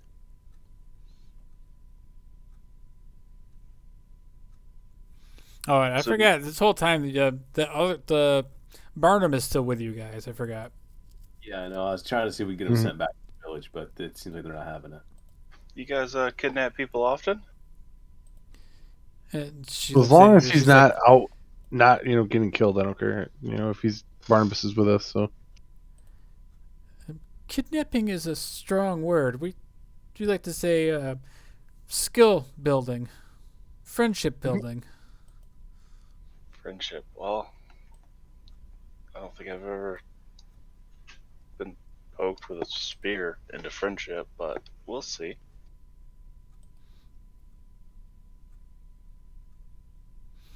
So she leads you guys to a couple of these tents, and there's a couple empty tents, but they're not very big, so it can only fit probably like 3 of you in one tent comfortably.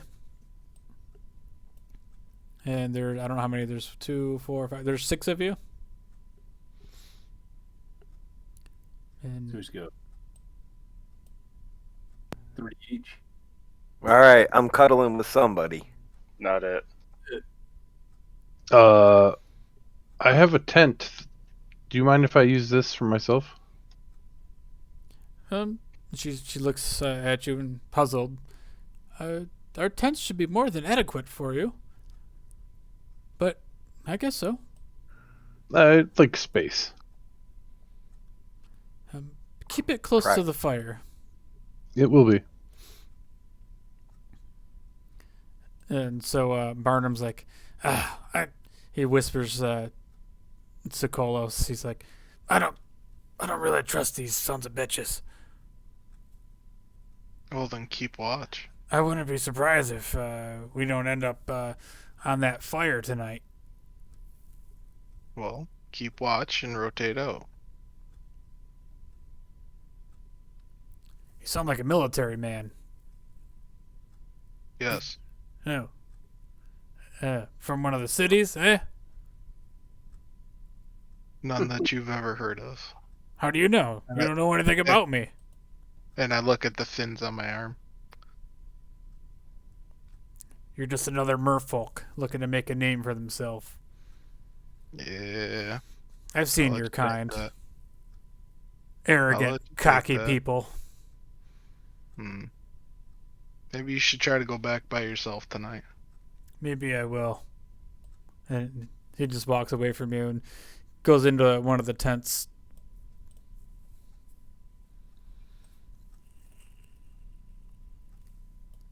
Yeah, so the goblin translator comes up and she's like, well, don't do anything stupid. Have a good night. And she heads off into back to the main tent. So it's not a think we should do something stupid. Are we not? We're not under guard anymore. Oh no, you're under guard, but they're kind of standing Guards. all around the tents and stuff. I mean, they're. I don't think they can speak English. But Most of them can. yeah, they're all kind of like watching you, but like nobody's like in the tent with you. So I want to be not in Yuri's tent. Same. So it's you, me, and Boston's in his own tent.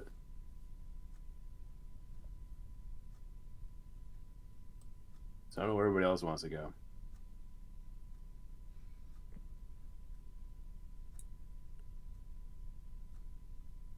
Maybe we'll go with you, me, and Barnum. Yeah, I'm alright with that. Cool. Yeah. Not always, they'll go wherever. I'm not sleeping in the tent with Barnum. Yeah, so it'll be you, Yuri, and Snodlers. That's fine. Me, Vittoria, and Barnum, and then Vossen has his own tent. Oh yeah, we should just do that, huh? Makes it easier. Barnum's gonna spoon Vitoris. Oh. If he wants to spoon with someone, I know a dwarf. He could try. I don't like Barnum, though. Spooning. This is true, I guess. Yuri's not trusting of most people. Definitely not. Maybe Vossen. I don't know. He really liked that redheaded, the hunter. The hunter he just took some hair from. God, Yuri's such a creepy. Yeah, he is. I just lay there by myself, sniffing my hair, trying to fall asleep. Fuck. Oh shit! All right, that's where we're gonna end it then. I could have done a lot worse to her corpse, but all I did was take a lock of hair. Dear God. It's a good thing I stopped recording this. Yeah. Fucking Grimsday. What do you want from me? Fucking Grimsday. It doesn't mean everything you Shit do gets has wild to on be Grimsday. What happens on Grimsday stays on Grimsday. Hell yeah.